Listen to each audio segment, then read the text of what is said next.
Hello and welcome to episode 56 of The Imperial Truth. I'm Greg. Joining me is Neil. Hello, Greg. Hello, Neil.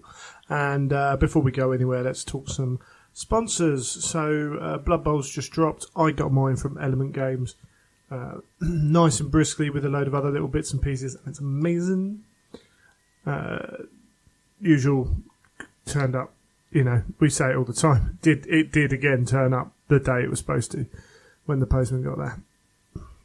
That's the best thing about them, isn't it, really? I think the fact that you can order something and it lands on your doorstep on the day of release. Yeah, absolutely. It's all prices are roughly the same. With these people trying to everyone's trying to compete on a quite a tight market, but they do really cool stuff. And if you go through them, you can support the show by going through theimperialtruth.com. Yes, click on the banner, and every little helps. Indeed. So if you're going to get some of those new Thousand Suns, head there. And, of course, Lil Legend Studios. Yes, Miles has been very busy beavering away with his commissions. He's great for anything you might need painted. I noticed he's just taken on a Emperor's Children commission. And I must admit, the sort of the purple armour on those is looking rather special. And he's a wizard with the airbrush. So definitely check him out if you're thinking of getting anything painted, or if you want to have some tuition on how to use your airbrush, or learn some new skills. He's definitely the place to go. He is the man, indeed. So Neil, what have you been up to? Just painting my Leviathan Dreadnought. Still finished it then, yeah. Yeah, no, this week he should be finished. So, is this according to your timeline or according to he will be finished? According to my timeline. Okay. So therefore it'll be about a month and it'll be done. You're running out of time, boy. I am indeed, yep. I am. But hey ho, that's what I like, you know, bit of pressure. You love it. I do. Absolutely. What about you? What have you been up to? Again, it's Stormcast. Kind of ploughed through all the bases, starting to work on the models. Actually found it easy to get certain amounts of it done. I'm just in the process of finishing off the handful that I'm doing, but I think it's got me a little bit of my painting kickback. Yeah, it's definitely it's getting that motivation, isn't it, to just get that. Once you can just dedicate that a little bit of time a night or however you do it, I think everything starts to flow from there on. Let's hope so. Yeah, exactly. Now you've got a whole what army are you going to do next after you've done your Stormcast? Well, I'll mix in some of my Space Wolves, although I've got a load of Mechanicum bits now as well, so who knows? Contemplating having a day probably over Christmas where I can dedicate a whole day to it, maybe going to a mate or going to the club and literally just taking all my nights and have nothing but nights down and then the airbrush and the paints to do them. So that's all there is. Kind of clear space, as it were. And see how much what you mean, like sort of be away from your desk with other distractions as well? Is that the idea? That's got a potential. It depends whether we can organise it really around people's work, but that's something I'm thinking about because I've got enough now to do a small night army. And so I do think when you get a group of people together, especially when you're doing hobby painting, it's amazing how motivated it can make you. You know, when you see other people doing things, and it sort of spurs you on. It can demotivate me when I see how quickly they're painting to how quickly I'm painting. That is I still can't work out how to get the paint from the pot onto the models quicker than I do. It's just not very quick. So and I sit there and even with making the models as well, actually, sit there. My mate's done 4 and I'm still doing 1. I'm like, how did that happen? But it's something we're thinking about because at the moment I have to break it all out. I keep saying it, but if I want to airbrush, I've got to clear the space and then do that, then put it all away. But if I can just get all the nights out, assembly line them and just go right base coats, and then work on the panels or whatever. Yeah, I think I think especially with nights and things, there's probably, if you've got an airbrush out and you've got it all set up, there's probably a lot you can get done in a bulk, isn't there? Yeah, well, I find the problem with an airbrush is I always want to do a little tiny area and then the setup time and everything else, it's sort of, you think, is it worth it?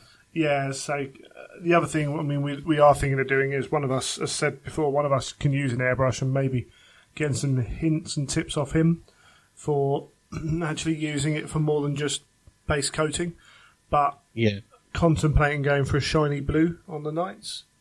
Ooh, so shiny blue. You know, it's a case of, well, undercoat them, coat them silver, and then multiple layers of shiny blue. So hopefully by the time you've done one, you put that aside, and then by the time you've done the others, you can come back to that one and put the second coat on. Yeah, I think that's where the airbrush really comes into its own, when you can do that, those large batches, and you just churn through them all in an evening or something. Yeah, it can be a bit soul destroying though if you leave it too large a batch. It's getting that balance right, and the Stormcast did that to me, because it's, I don't know, 60 odd models, 70 models down there, 4 coats. Took a while, but it is what it is. It is indeed. Yes. Right. Anyway, moving on. The London Heresy. There are still tickets available. There are people contacting me about their armies and things like that, and we're going to get some non-listeners probably to the show as well, which will be quite good to the event. We do talk a little bit later on about the FAQs situation, but we will be writing up a house rules document for the event because, frankly, I want to change some bits. And something else I don't know if we've talked about, but the usual kind of Imperial Truth prizes are being given out. So painting and best game and story and all that kind of jazz.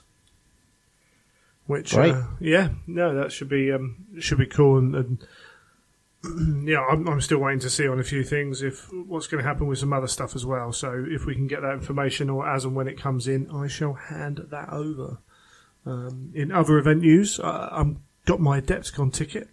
Stayed up till 2 o'clock in the morning on the Tuesday they came out, the Monday night into the Tuesday morning that they came out.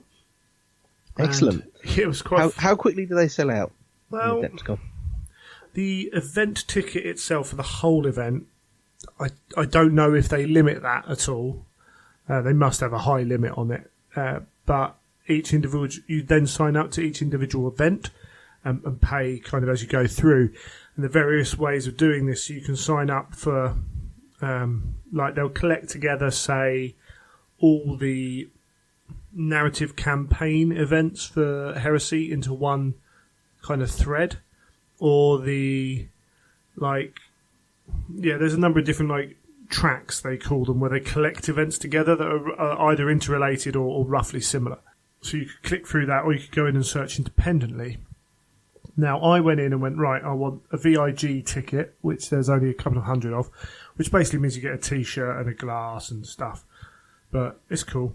So I thought, right, I'm not going to book up for any events yet. I'm just going to make sure I get that. So I booked that. Went all the way through the system, bought it, went back into the system, amended the cart. Oh, I want to do that event, and there's only 2 or 3 I've signed up for. A lot of space left for me. And I had no problems, and I was done in about 10 minutes. And then I went off to bed and got up 3 hours later to go to work. Other people had issues where they'd put, I want to do the narrative track for Heresy, and by the time they got to the end, one of those events had sold out. So they then had to go back in, work out which one had sold out and buy them individually. And then by the time they did that, one other of their events had sold out, and problems like that. So quite tricky then, you have to be on your toes a bit. Yeah, you've got to be fairly quick. Saying that, I wasn't that quick. It all depends how many events you want to go for. I think what you have to do is you have to identify the ones you definitely want to do. So you can search for specific events. So I'd written the names down of the ones I wanted to do. They have a lot of seminars. You can do that ahead of time, then you know that. Yeah, they released the kind of the events list a few weeks before. A lot of the seminars are very limited in space as well. They might do 2 or 3 of them, but there's 20 people in a seminar, so 60 people is not a huge amount. So you've got to be quick for those ones. I suspect the Painting with Duncan Rhodes one went very quick for the tickets for those. On the Friday, I think it is, or Thursday, I can't remember what I've signed up for now. there are 2 seminars from GW about what's coming in 2017. That's from GW. Blimey. Yeah, which is an interesting one. So I thought, you know what, I'll get on that. And this just shows you that I went through, got my VIG ticket for the overall event. Then I went back through and amended that and got the event tickets I wanted. And then I thought, I'll go back and look now. Oh, that one's open. I picked up one of them as well. So actually, I didn't rush at all and managed to get them. But yeah, so I'm going to like the 10 o'clock kind of what's coming from GW next year. And I even changed which one I wanted to do because I saw that Dave Whitehead's doing one. I thought, I'll go the same time as him. So I actually ended up going back in and changing it again. So yeah, I wasn't too. My events obviously weren't as quickly sold out as others. However, the Heresy, they're talking about trying to expand a couple of the Heresy events because the wait list is like double what it was last year, things like that. So there may still be some tickets. I think people are already on the wait lists and stuff anyway. So the only thing that did annoy me was I bought a doubles ticket and I thought, that's fine. I'll find someone to go with. I'll find someone who wants to jump on the doubles. Not a problem. Then I get an email, and obviously I didn't read it properly, but you just buy a single ticket. Oh, right. Which I'm like, okay. And then there's an email come through saying, we've got loads of people who bought a ticket, but their partner couldn't get a ticket. I'm like, well, that's going to happen, isn't it? I'm like, that's ridiculous. Surely you have one ticket for the team, and then this problem doesn't even become a problem. Yes. Yeah, because then you're relying on 2 people managing to get a ticket. Yeah, it's fraught with problems, that is. Yeah, so they're looking at solving that. So I've kind of, absolutely, because I was sitting there thinking, I've got a bit of time now to work out who to go with, and all of a sudden it's like, no, you haven't. Okay, I'll put the feeler out and see if anyone wants to go. So hopefully I've sorted that out with Kenny Lull from Combat Fates podcast. But yeah, we'll see. So yeah, Adepticon's going to be good. I suspect I'm going to spend a fair amount of time kind of hanging out or playing friendly games, or might even go and help the Age of Sigmar tournament run, the 2-dayer, because I know that Alex is struggling a little bit with people to help him, but it will give me plenty of time to, let's say, hang out in the bar, go walk around, see cool armies, take photos, videos, and what have you, and just generally have fun. I'm not Excellent. massively bothered if I don't play in too much Heresy. I want to play in a little bit, but it's also a case of how much of my army do I want to take out there. And the events I've chosen is the Zone Mortalis and the doubles, really. So actually I can get away with taking 1 KR cardboard box, which can go in my hand luggage. So that works out fine. That's good. I mean, I think the travelling internationally, you've really got to think about those sort of things, haven't you? Yeah, and the KR cases I've got won't fit into the luggage requirements for going in the hold, and then I have done stuff where I've taken the individual cardboard boxes out and put them in, but you're asking for them to be unwrapped as well, because people might see the shape, of what's... particularly if you've got any metal models, I mean, that's not so much of an issue for Heresy, but if you do have metal models in there, then they're going to flag up through the old security systems, and I'm sure Chicago airport are probably a little bit used to it by now, but it could just delay things or cause problems, or you don't want someone opening up your box the wrong way up with all your models in and then falling out, do you? Definitely not. No. So at least if it's in my hand luggage, it'll be a case of, can you open this for us, sir? Be like, yeah, it's my toy soldiers. So all good. Speaking of the Combat Phase podcast, Kenny's doing a 10 years of the Heresy, because 2016 Horus Rising came out in 2006, so he's doing a collaborative big episode in December, so we will link it when it comes out, but he had us both on there warbling away. Yes. It'll be interesting to see who else he gets. I know Kenny can be quite ambitious with that kind of thing, which is cool, which has enabled him to be able to get, I think he's kind of he's got a list of authors on the wall, and he's ticked most of them off now from GW Black Library, so yeah, he's doing well with that. So we will link that up. But I think that's about all. Yes. This episode, we followed last episode's kind of thing again, so we've got the news with an extended news section quite a lot, where we delve into FAQs and interactions and all kinds of little bits and pieces that we've done a little bit recently. And then after that, we talk about the Black Library Live event. So, and then that's it, and we'll come back and close out the show. Nice and simple. So, An easy one. Yeah, well, in theory. Yep, so we'll come back after some music.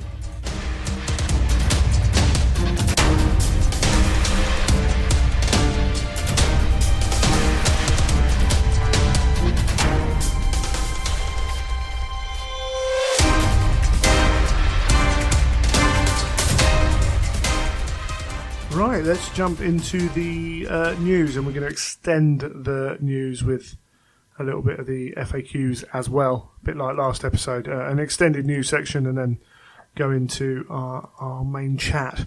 What did we have from Forgewell? We had a macro carried explorator, or explorator, however you want to pronounce that. It is macro carried, though. I've heard some weird sayings about that, but we had a pronunciation definition. Well, it's more the fact that people are just ignoring the second C. So it's either going to be a macro carried or a mac rock arid. But I keep hearing macro arid. But yeah, anyway. Yeah, so macro carried explorator. It's a sexy piece of kit. Yeah, it's lovely. It's really sort of got that love. I mean, we saw when did we see it? Ages ago. It was the 40k open day. No, we saw it before then, didn't we? The initial one. But yeah, it feels like it's been around a long time. But yeah, it's a beautiful bit of kit. It really suits the Mechanicum look and feel. Yeah, put it on the list of things to buy one day. Yeah, and then make one day as well.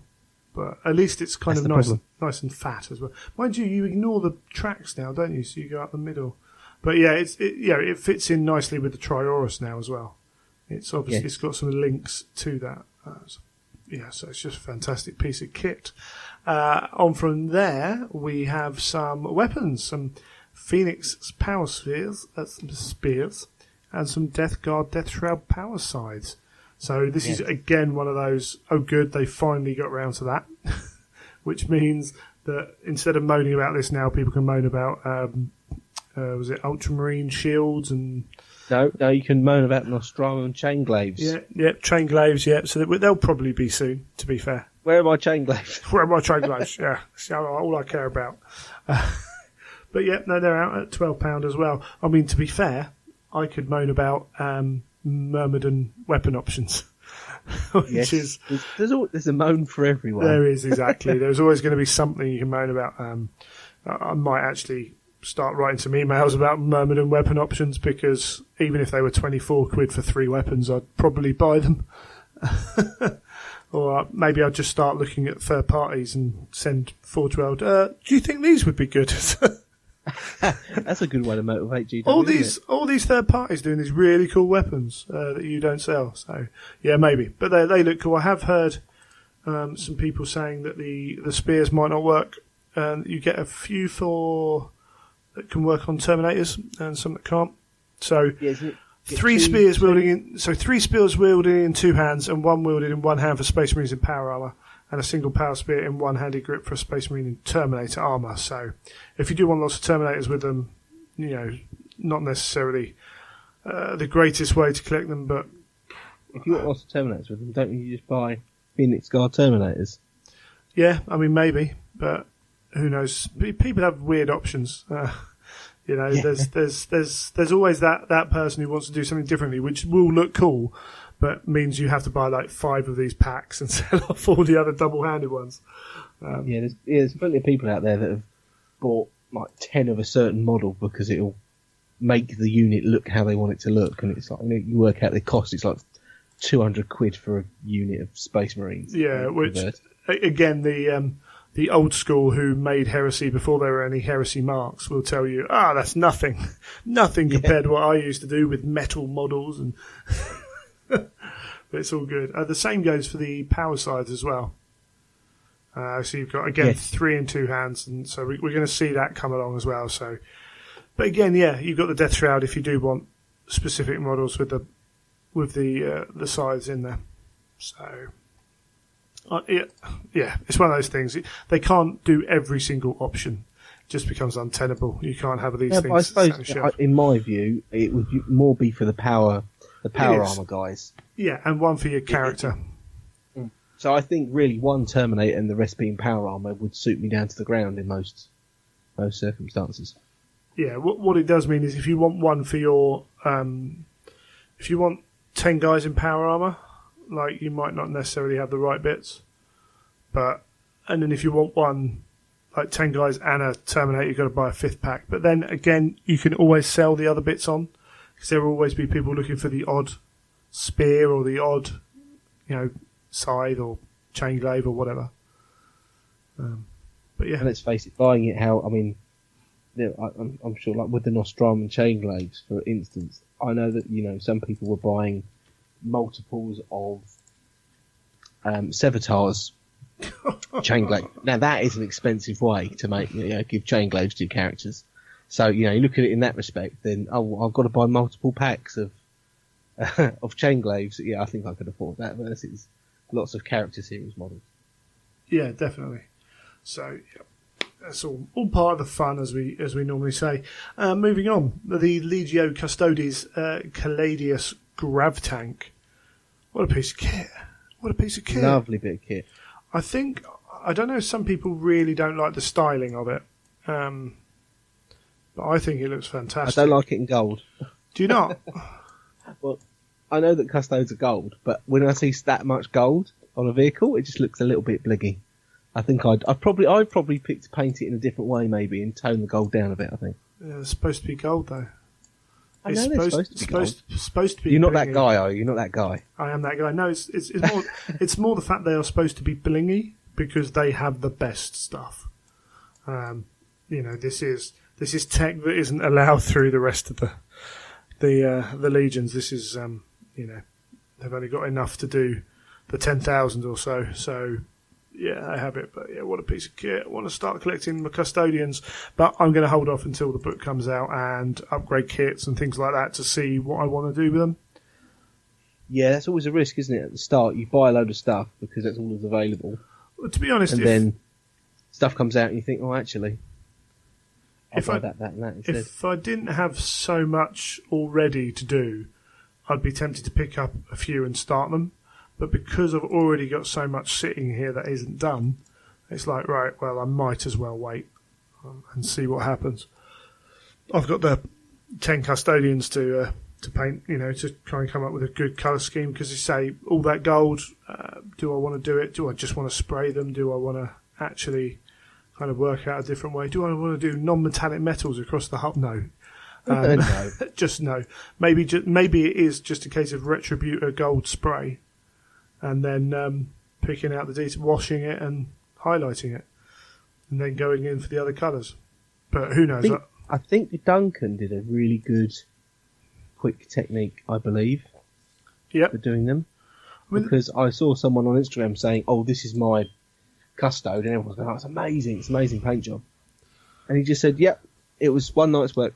I just followed Duncan's technique, and everyone was just like that. Oh, it's amazing, it's amazing. So it shows you that a quick techniques can deliver. Absolutely, up to a certain level, they can always deliver. Yeah, so it's I've got to have a look at those. Maybe over Christmas to New Year, I might pick them up as something to do over that period of time. We shall have to see. But and that would of course then feed back on the tanks. But talking about the custodians, they also bundled them in with the tank. So we know Forge World don't tend to do many discounts, and the tank itself is £85. That with 5 custodians, which is basically a sprue from Burning of Prospero, is 120. So that places that sprue at about £35, or at £35, which is roughly where the equivalent kind of marine equivalent would be, I think, for models that size. So, not cheap, but bearing in mind that's like a few hundred points there, just in 5 models. I don't think you need to spend a lot of money to get a full army of custodians. No. If you wanted to, you could do it very, very kind of cost effective in terms of points per model.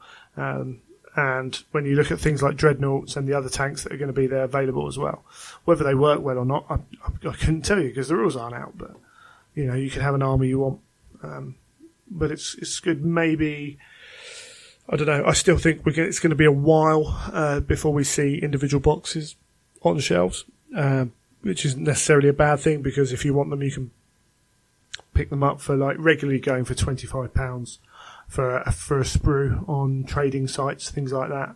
Or you can go and buy the Burning of Prospero box and sell off the bits you don't want.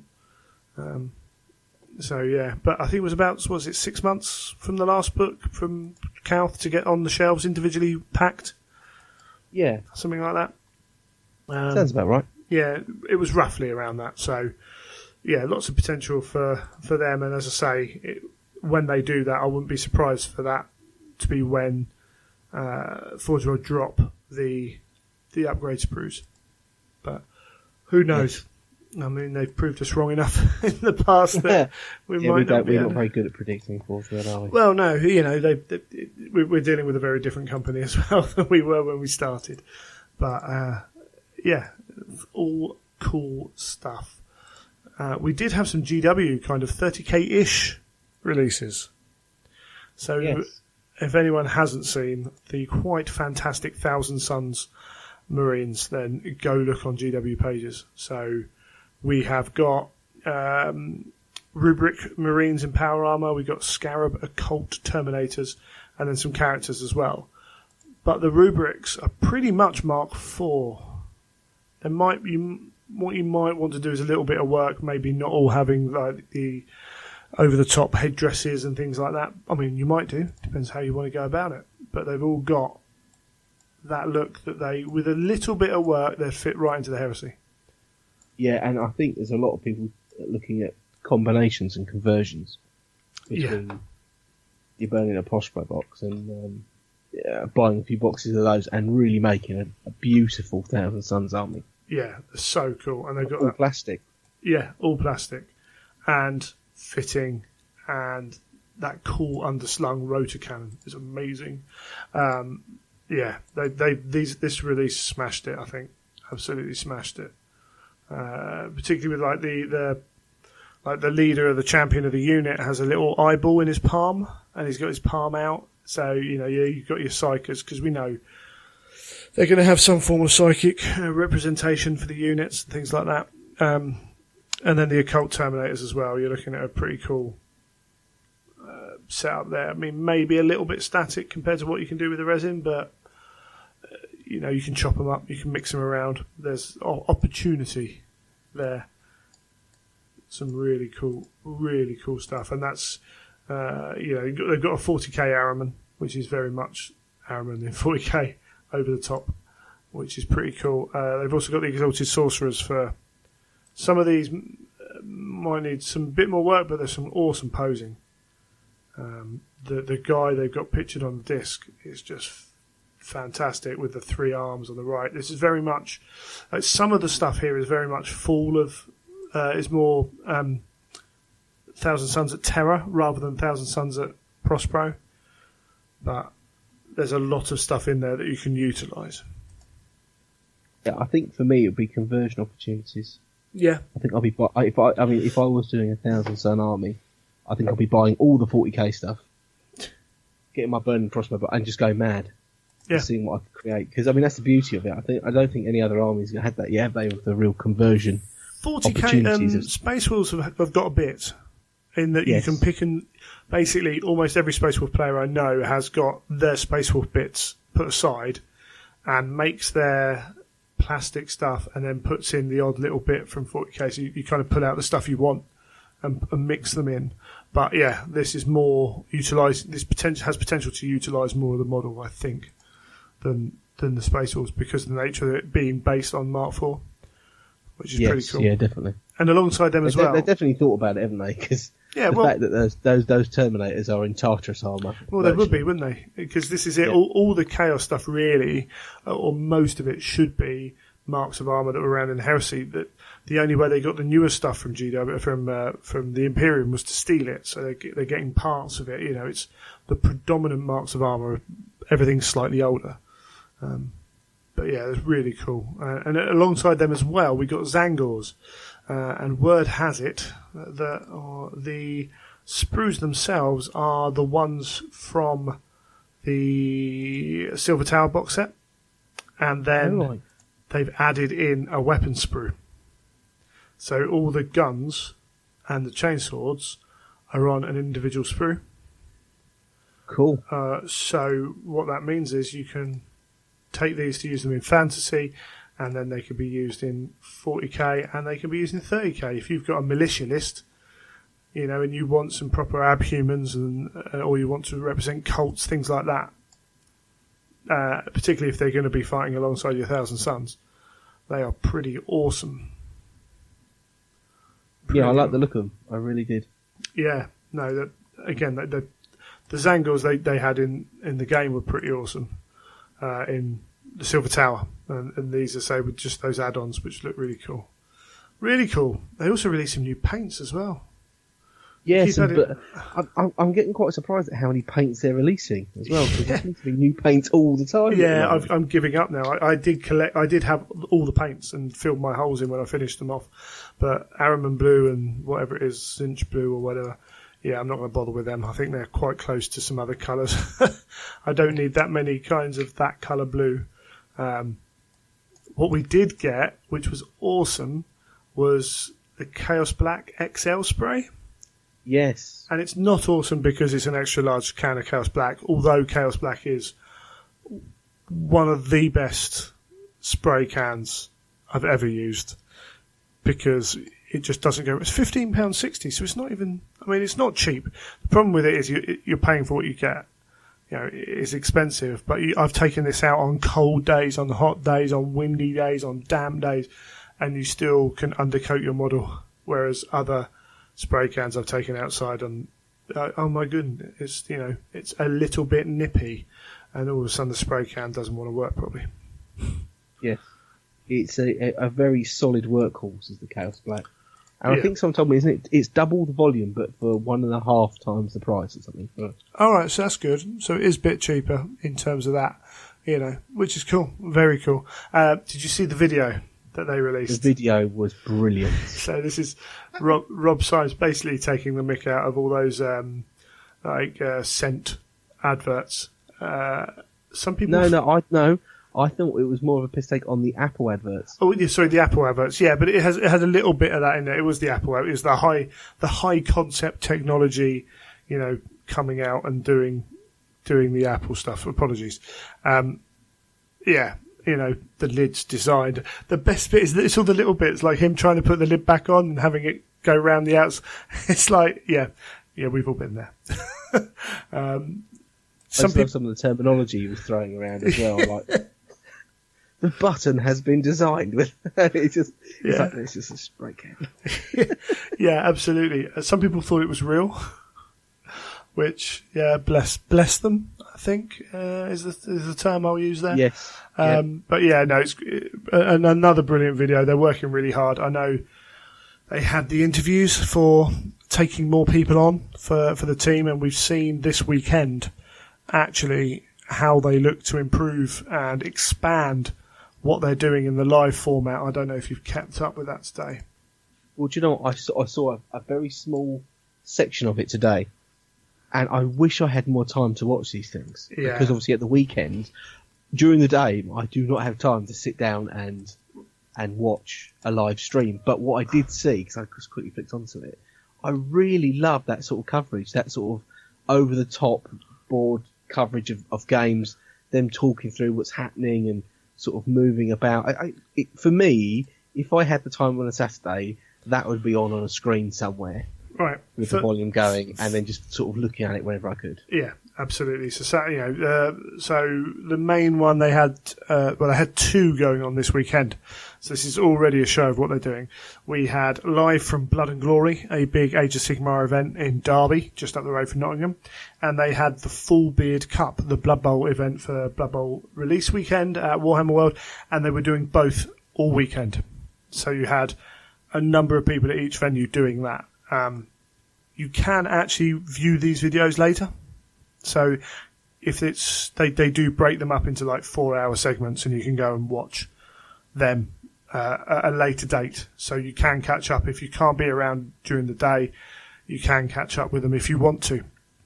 The final thing they announced at the Age of Sigmar event was Warhammer Live. So this is a 3 times a week, I believe, Warhammer Twitch channel. We're going to have 40k Fridays. I think it's Age of Sigmar Wednesday, Tuesdays, Wednesdays. Go on there and have a look at all the details because I don't forget these. And Thursdays, I think Mondays is going to be something as well. And then Thursdays is going to be little things like getting interviews on, stuff like that. So basically Warhammer TV on Twitch. And they've put out the desire to have this as one of the leading gaming Twitch channels. That is what they want from this. Whether they get there or not, just the fact they're aiming, to be amongst the best. So they've got seem to have a lot of staff there now, working on this kind of thing. And Eddie and Rob, we've seen a number of times, are great. I think James Hewitt and, I can't remember his name now, the events guy who used to be an events guy, Nick. The one with the short hair, but yeah, tall guy. He's moved on to that. He was commentating on the Blood Bowl. Duncan's part of it. Andy Smiley's something to do with it as well, and was on the Age of Sigmar stuff. And yeah, you can sit at home now on those nights and watch what GW put out on their Warhammer TV. So they've got 2 Twitch channels now as well. They got one's Warhammer and one's Warhammer Community or Community Warhammer, something like that. But if you follow the links, keep an eye on on the Facebook and get onto Twitch and search, and they'll come up. But that's pretty cool. That is very cool. I'm looking forward to seeing what comes of it, actually. Yeah, and we know that... I think we'll definitely see them at every event now as well. Well, that's a big question. It all depends how they're looking at their staff, because there's a lot of events. So there'll be all their own events in terms of the big ones, but to do it every weekend essentially is what they'd be looking at, which is just not feasible. But we know they're at the London 40k GT. We know they're at Adepticon. We know they're at the Las Vegas Open, where they're actually helping to run the Age of Sigmar event over there. And Blood and Glory, they were the 4 they announced. So we can expect them to go up. We can expect more of the events during, that they hold out Warhammer World, because they can have that permanently set up there if they want to. And then who knows what else they're going to do with it. Lots more interviews would be really cool, I think. Getting more of the painters, more of the designers on would be really ace. Yeah, definitely. And another point as well with that coverage that they did of the Blood and Glory, they provided then awards as well, didn't they? Yeah. So they had trophies of hands holding up Sigmarite hammers, which was... I saw them and went, wow, they've really gone to town with making their trophies. And I went, oh, look, GW supplied them. Yeah, no, really good. So I'll have to talk with Ben about that. But, I was supposed to be out there this weekend, but I was working. Really, really cool. And the Twitch thing is something, there's probably going to be so much free and then a subscription for actually getting all of it, or getting all of it at the same time. So live, as it were. We'll have to see how that goes. But this probably the first time I'm tempted to really pay out for a Twitch thing like that. Yeah. We'll have to see. We'll have to see, because there's loads of cool stuff. Can you get it with your Sky package? Yeah, that's the next one, isn't it? Well, if you've got a smart TV, you can always just watch it through your TV anyway. Yes. But yeah. Brilliant. And we had one other major release, didn't we, that, shook up the world. Well, actually, no, there's 2 things I want to talk about. One was the White Dwarf, and the Horus Heresy article in the White Dwarf, which caused a bit of a stir. So, yes. You saw this? Yeah, I did. Well, do you know what? The first I heard of it was a friend, sort of WhatsApping about it. Right. And I sort of just replied back to him going, no, you're an idiot. So this was December. White Dwarf had a piece on Book 7 and the whole Prospero thing. I think it's fairly clear now that the idea was to try and get all of this to release within a certain timescale that was quite tight. And for various reasons that didn't happen. We've heard a long time now that Book 7's next and probably February. This White Dwarf article said coming this month, book 7. So people took that and ran with it and put the question up. Some people put the question up. Some people put the statement up. It's been quite well publicised. We've had, if one person came back from one event saying Alan Bligh said it's going to be February, well, that's a rumour as far as I'm concerned. When 8 or 9 people come back and are posting on different sites, when, talking, Alan said this, John said this, and Fred said this, and Paul said this as well. When you've got that much, it's no longer a rumour. that's moved into, something's it's coming in February. And unfortunately, I don't really have a reason to lie about this. They sometimes get things wrong, but... Or sometimes it's problems and things change. That's the thing, is it's normally pushed back. And when, I think right from the start, from early this year, we were saying, it's not going to be... They're trying to hit the end of the year, but they always overrun. And so I think I was saying it's probably 2017, right from the start. But White Dwarf is a print media, which, is the articles for that have to be written X number of weeks, months in advance of the actual release date. They're actually written X number of weeks in advance of the print date as well, and then they have to make sure they've got enough of the copies everywhere in the world to be able to supply them. So there is a lead time on these articles. Now it could be that Forge World didn't have weren't definite that it was going to be delayed. It could be that Forge World and GW didn't really talk about it because Forge World didn't know that GW were going to write it in that article. And it could be that GW didn't bother to check because they assumed it was going to come out on time, or, anything like that really. Very simple stuff that actually happens in print all the time. As you said, there's a saying, it's like, people have it written on stuff is correct at time of going to print, because so much can change in that period of time. Yes, and with the delay of it, it sometimes looks as though that's the most current piece of information, when in actual fact it's quite old information. Yeah, and various people on various Facebook groups and things were, as you say, were posting, it's coming in December, and my reply to all of them pretty much was, I'm pretty sure it's not. We've been told it. I wouldn't expect it. I think Blood Bowl took up a bit more time than in terms of getting the book ready than was first thought. I know that there are a number of books being worked on at any one time as well, and they've had staff leave, they've had staff pregnancies, they've had new staff joining who need more time than the old staff who can be just allowed to get on with their job. So there's been a number of things that can contribute, and they're the things that I know about. There's who knows what else can get in the way on these things. It's a creative project at the end of the day. This isn't I need 500 copies of this, go and do it, you've got an hour.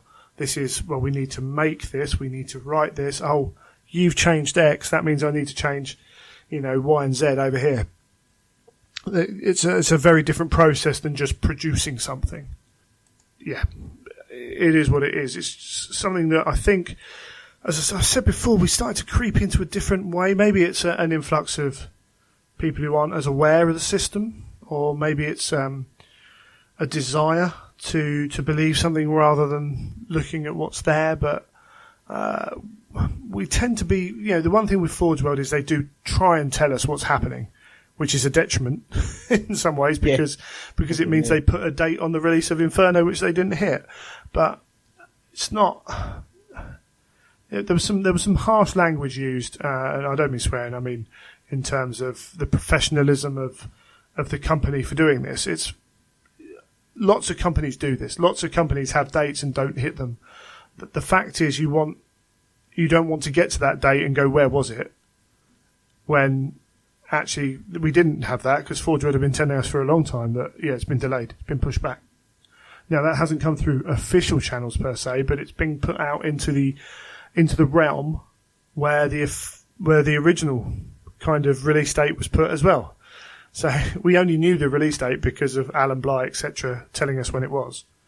And it's those same people who told us that it got pushed back. So if you're in that scope, you should be getting all that information anyway. But I can see it happening on the next book, to be honest. It's, it's very easy for something to be pushed back 2 months. Very easy. Oh, completely. And in some ways, do you remember where, I think it was a couple of books back where they was going to try and do 2 a year? Yeah. I think they said. And I remember thinking at the time, wow, that's a lot of work to get 2 of those books out in a year. And then I think very quickly then reverted back to being 1 a year. And I was quite pleased at that. Yeah. And then Specialist Games and the other one happened as well, The Hobbit, Middle-earth as well, which shook things up again. So it's easy to remember that happened this year. The team got split up big time. So that's all going to affect things. But you're right. I'd rather have one book and have the chance that it comes out later than they say it will, but have it be the quality that I've come to expect, rather than, oh yeah, well, we said we'll get it out then, so we'll get it out then no matter what. And yeah, maybe we should have spent, 2 more weeks doing this to it. Well, I can wait 2 weeks. It's not like this is, we want something every 2 months. We're getting these books, 1.5 a year or whatever, depending on which of the books it is. But yeah, I'd rather wait and get it right and have it done. But yeah, keep going forward. Well, doing a good job. And that's not having it's just a case again of, looking at how we look at this. There's no, this we talked a number of times that we're in this hobby to have fun. So I'm not going to sit there and rant about stuff because I don't think that's fun. If I'm moaning about what I'm enjoying, then there's something wrong in that for me. Other people do enjoy that aspect of it, but that's not what I want us to be. And thankfully, it didn't happen on our forums or our Facebook, because I may have kind of had to step in. But yeah, all good. But then we did get the final big release of the recent weeks. The official now FAQ. Yes. So which we all knew was coming. Yeah. And in fact, when they put out the draft FAQ, the draft aspect was more about does it make sense rather than is this rule right or not. They actually said that in the first one. It was like, we're not necessarily looking for changes to what we've written, only if people are confused by the answer or what have you. So it's pretty much as it was. We got things like, gets hot, confirmation that you can re-roll ones on all kinds of stuff, which is pretty cool. There's lots of stuff. If you go and look at it, most of it is in magenta. It's like, wow. Yes, yeah, I noticed that. There is a lot of stuff. And some of them are, again, it's an errata and an FAQ. Now, FAQ is frequently asked questions, not frequently, not issues we've had with questions because they don't make sense. It's frequently asked ones. So if something's understood perfectly well by 50% of the population, but the other 50% can't read, and they all ask that question, it will get answered. So some of these answers are, did you really need to answer that? Well, they've received... Some of them, you always have to skim them, don't you, and go, I really know what the answer is. Yeah. But they've obviously been asked them enough times that they then have to answer it because hopefully it will stop it. So things like scout moving fortifications. Someone actually wanted to know if you could do that. Whatever. Wow. Yeah, exactly. Someone's obviously come up with some cunning plan and more than one, but it's not. Obviously, that was a no, which is all good. The biggest one is the fact that the one melt-upon rule has stuck now. Which I sort of thought it was, to be honest. Well, again, I didn't see them going back on it, but no. I say they put it out and they didn't necessarily have an issue with that then. So why would they have an issue with it now? I do think it does work differently, and having talked to a couple of 40k players, it does work differently between 30k and 40k. And he was saying that in 40k he's more than happy with how it works. In 30k, we'll use all of them. Because this is primarily the main game system this is for is Warhammer 40,000. The Horus Heresy is an addition to the Warhammer 40,000 rule set. And more people play 40k by a mile than play Horus Heresy, so you don't blame them for looking at that. In terms of Heresy, it has a large impact, I feel. Not necessarily in... my primary kind of reasoning is not how unfair does it make the game, because that's happened to everyone across the board. My primary issue is how does that affect the fun of the game? We had a period of time where we had Spartans with Death Stars in, because limited models and everyone wants to use their coolest character and what have you. And I feel we've moved away from that a bit, and the meta, particularly with the points changes and slight rules changes in the last books, have led to more variety, with potential builds for infantry, things like that. And when you add into Burning of Prospero and Betrayal at Calth, there are people out there who have heavy infantry, heavy armies because of cost, or because that's just the models they have so far, things like that. When you suddenly get these larger infantry blocks who get stuck on a knight or stuck on a Leviathan, and they don't have any way to do it because you haven't got that flexibility within the Heresy that you do in 40k, you can start to get into these grinds where people aren't doing anything and they're just taking models off, and that's not good for the game. So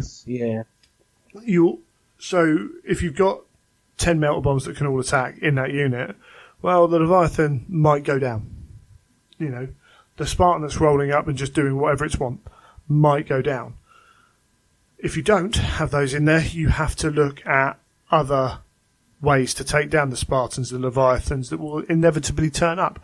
So things like the Venator tanks become more popular again. We go back to both the Space Marine ones and the Mechanicum ones.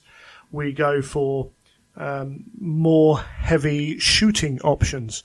So we rely more on knights or big tanks with big guns. So the Typhon comes out. So laser destroyer arrays come out. So guys with las cannons stuck in fortifications come out, because they think, probably fairly, that Spartans are going to be on the other side, etc., etc.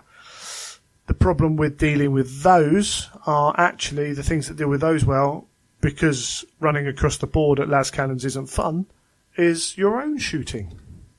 So you suddenly develop this heavy armour, because it's more survivable, heavy shooting meta, by virtue of people wanting to be able to deal with the opponent's heavy armour, heavy shooting. And that is not a place I think the Heresy needs to go again. Yeah, I agree. I think the meta has changed quite a lot in recent times.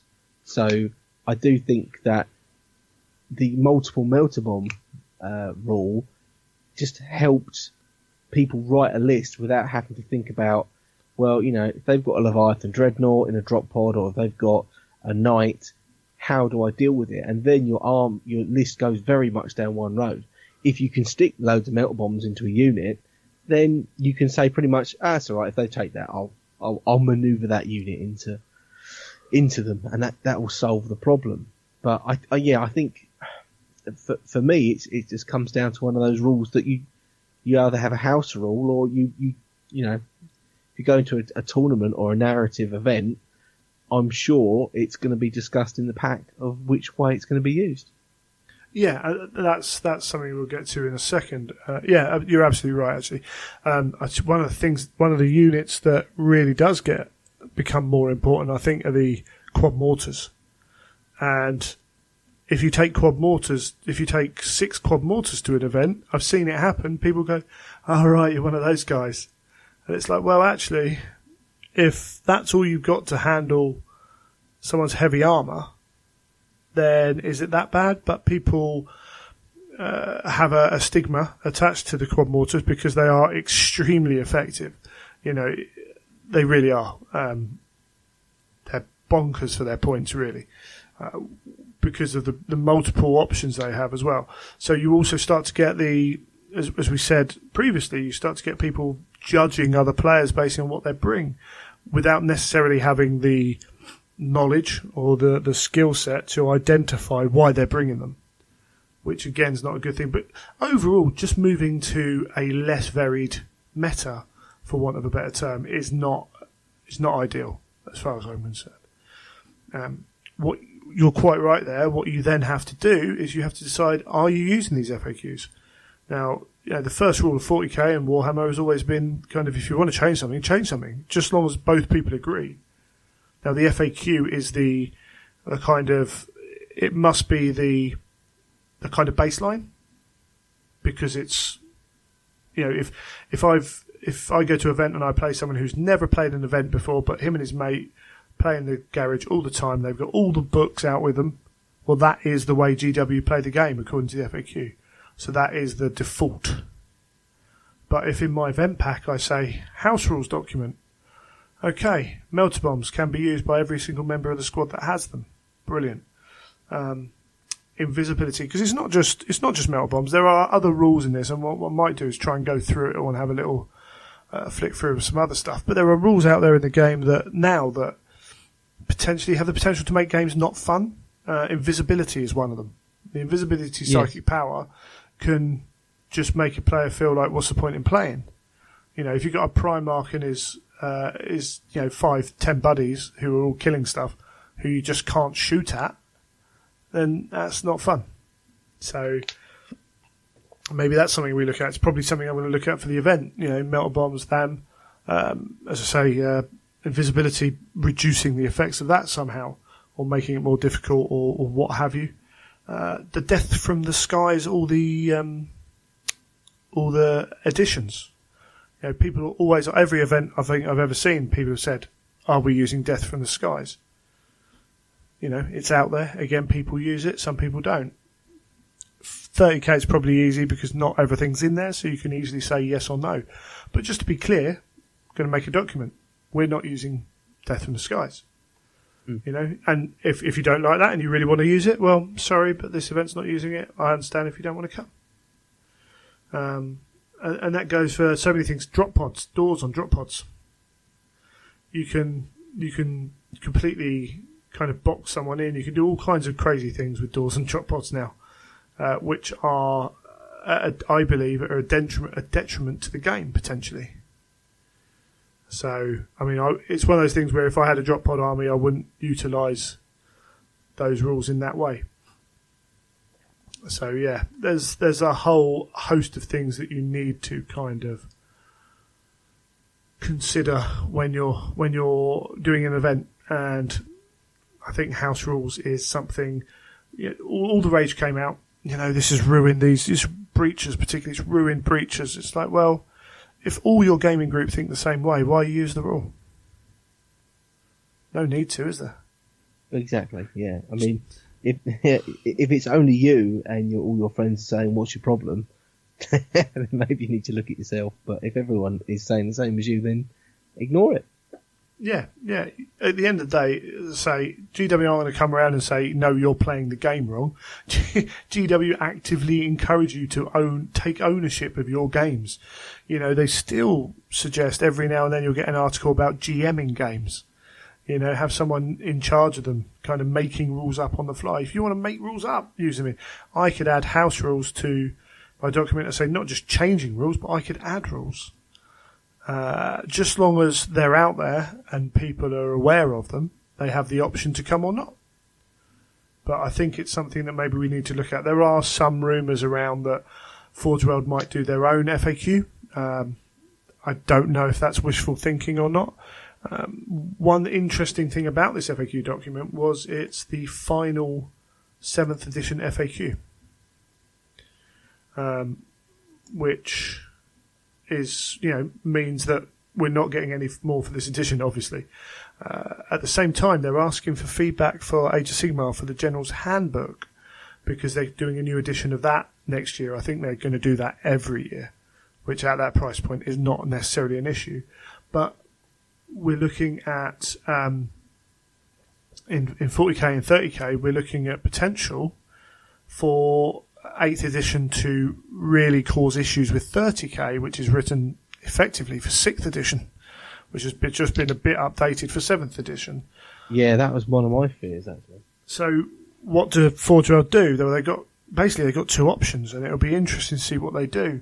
They can go with 8th edition, or there is potential for them to adopt 7th edition as the Horus Heresy rule set. Now, I think that's probably... Do you think that's viable? I think it's viable. Whether it's likely or not, I don't know. But why is it not viable? Forge World just sell a 7th edition rule set, which they change to fit Horus Heresy. It all depends. I think it thoroughly depends on how much 8th edition changes things. Yeah, I think if 8th edition is very much how we've seen the last couple of new editions, where they've just tweaked the rule set ever so slightly, and they haven't changed like too many things that fly in the face of how things worked before, then I think it probably should work okay. Yeah, there's a concern from some quarters that they're going to Age of Sigmar it and really simplify it down. I don't suspect we're going to get an Age of Sigmaring, in terms of ripping it apart, because they did that for Warhammer, because Warhammer wasn't selling. Warhammer needed to change. It needed to become something very different. 40k sells. There are issues with it. There are issues with every system. I think you're going to see the adoption of some ideas, maybe, from Age of Sigmar. I can see formations moving to a points. You pay points for formations. I can see something along the lines of having... Again, it all depends how...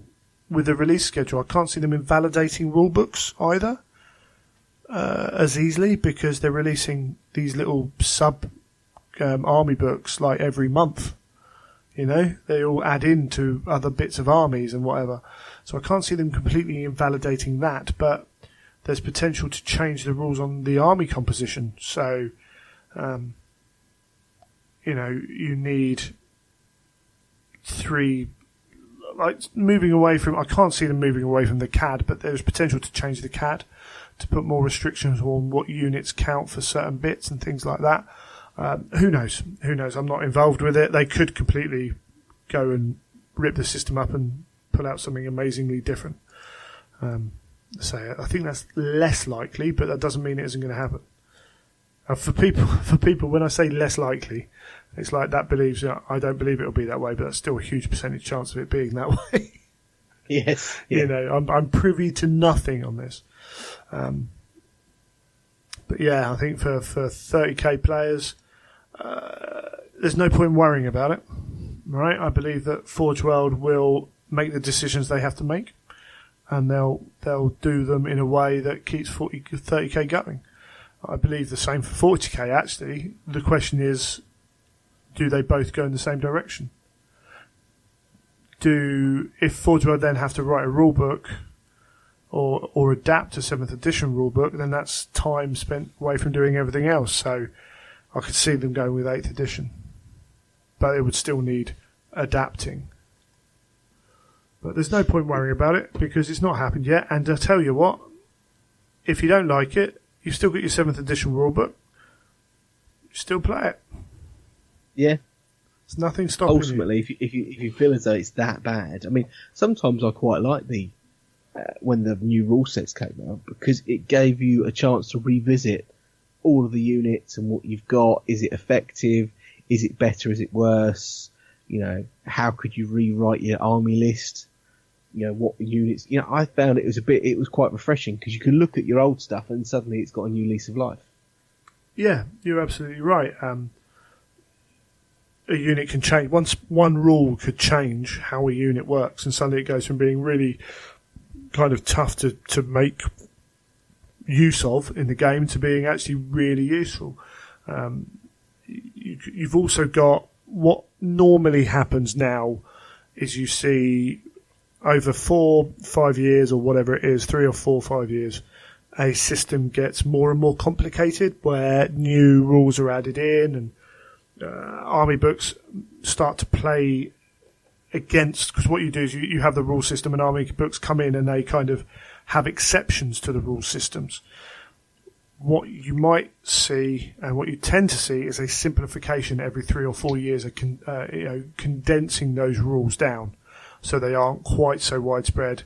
Then an errata comes out to change all your rule books, and then over the next 3 or 4 years, you then build up this kind of backlog of extra rules again. So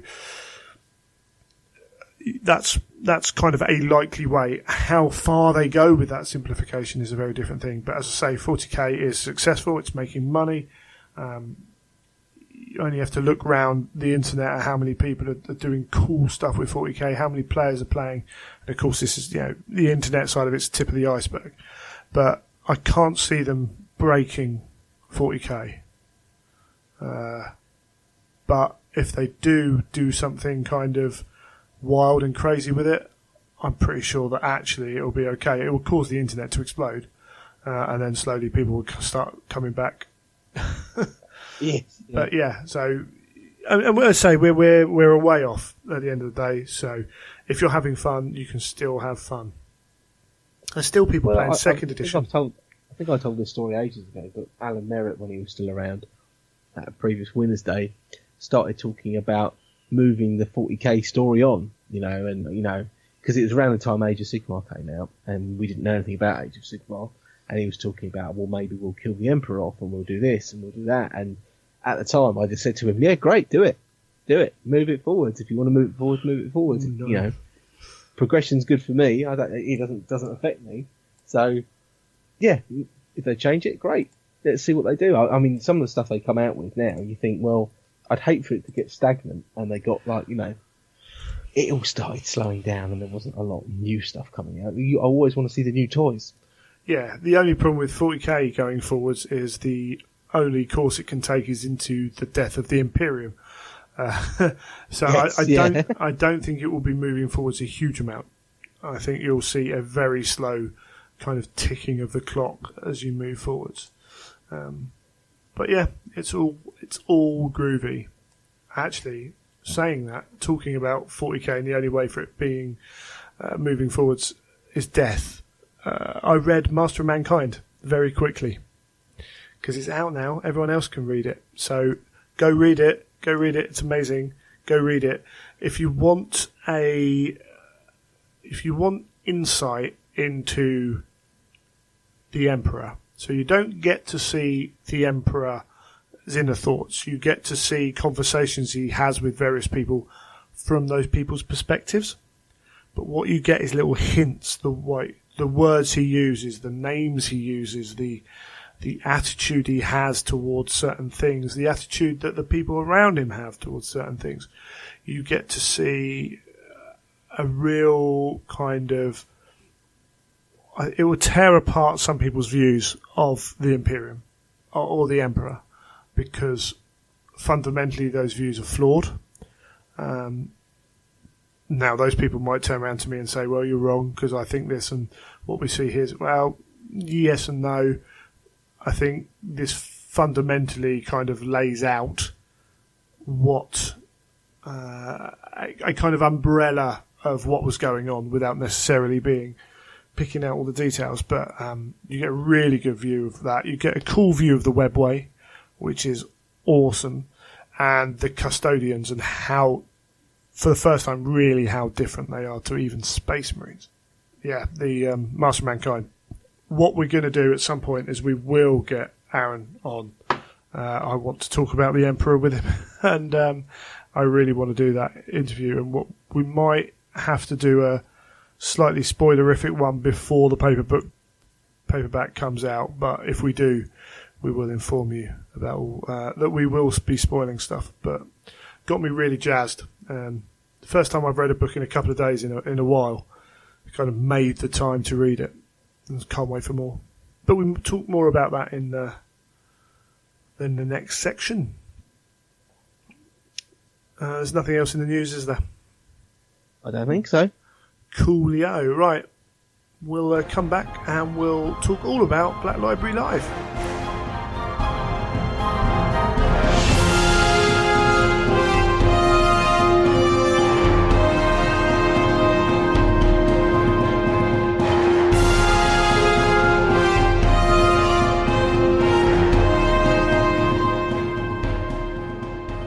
let's talk about Black Library Live. So, as you know, the usual thing now, we kind of seem to be going up there for an event more often than not recently. I was thinking how many events you could go to in a year at Warhammer World, and loads of them, I'd thought. Oh yeah, I mean, if you include tournaments, even if it's just Heresy, there's plenty that do.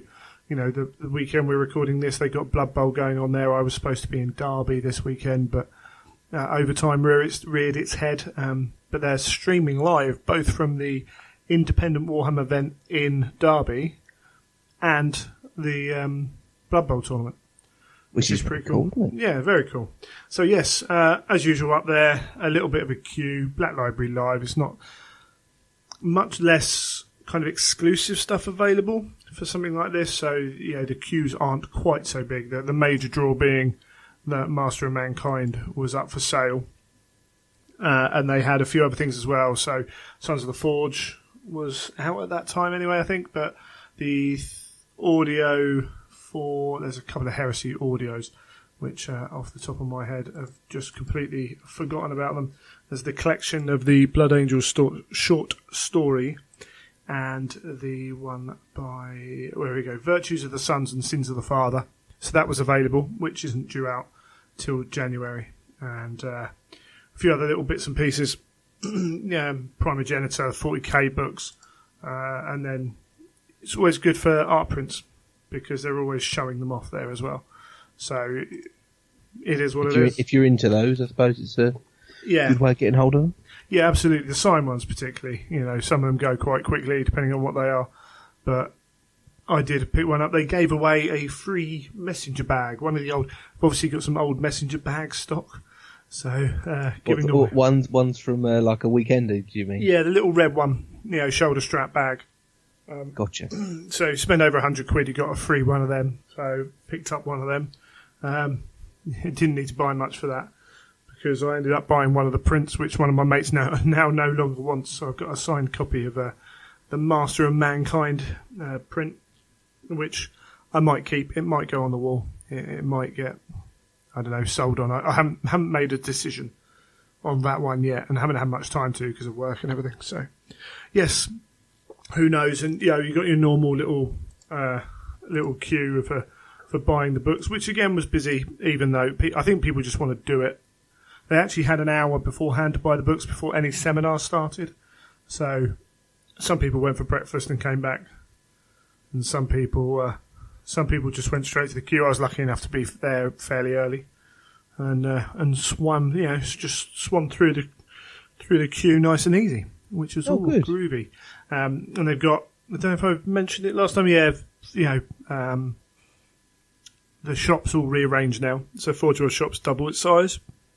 The Black Library shop's gone, so they've got loads on show in there, which is awesome. Loads of people buying stuff. I was actually up on the Friday, got my World Eaters dice, which is awesome. Using them last night at the club. Kind of thinking that I want to try and collect one or two of all the other dice as well, so I can use them.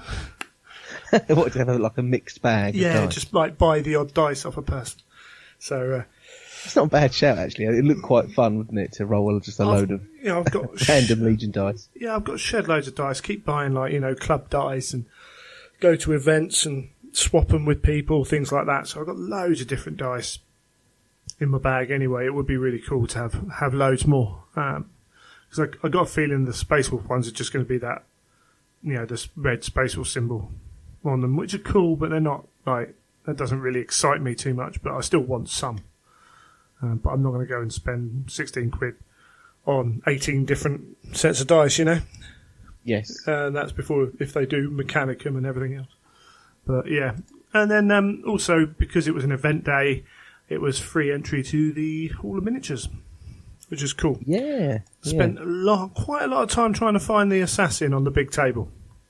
Yeah, oh, really? Yeah, didn't find it. Yeah, I was talking to someone up there actually, and they said that they've seen people in there with binoculars and all kinds of stuff trying to find them. But no, it wasn't happening for me.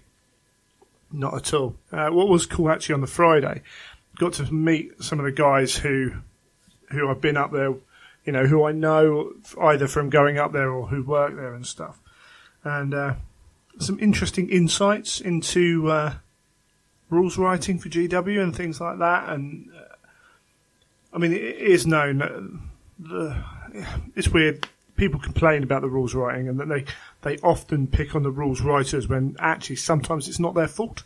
So going back a number of years when the latest Dark Elf book came out for Warhammer, it was that one. It was supposed to be quite a balanced book. And then when the rules team handed it over, it kind of got changed in the last minute and became this overpowered kind of roaring thing, which wasn't actually what they said. And things like Eldar in 40k, apparently, they were tasked with making the Eldar feel like Eldar. So, these guys have got D cannons, let's give them strength D. Awesome.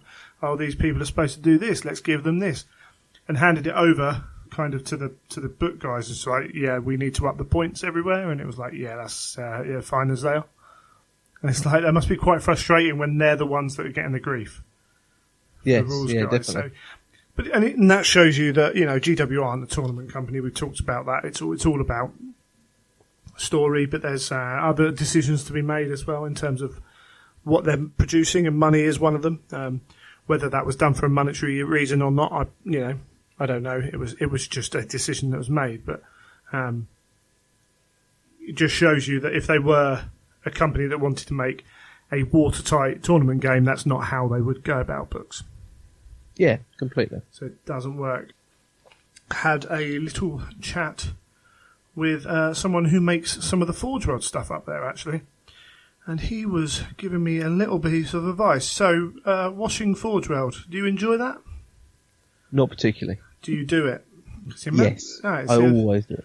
A few people I talk to don't even bother doing it. And I'm like, well, that's a path to madness, I feel. Yeah, it depends, because sometimes you can get a cast that's not slippery, for want of a better term. Greasy, but, yeah, greasy. But then sometimes you can get one that is caked, and you do need to wash those. Yeah, and if you're washing one, you might as well wash a load of stuff. Exactly. But then you run the risk of losing parts, of breaking parts when you're washing them. I sieve. Yeah, exactly, yeah. I sieve. I have a sieve. I have a bowl that it soaks in, and then a big sieve that it will go through. Yeah, I have a bowl that I bring to the table, and I sit there with a spoon, and I spoon bits out and do them, kind of dab them dry with a towel, things like that, because I haven't got a lot of space to leave stuff around here, particularly. I have heard, you hear the stories of little bits going down the sink where people have just done it in the sink, and you're like, why? But I think they tend to do that once, and that's it. But yes, so he recommended that. Well, basically, it was one of the guys there said they don't wash the Forge World at all, which was like, right?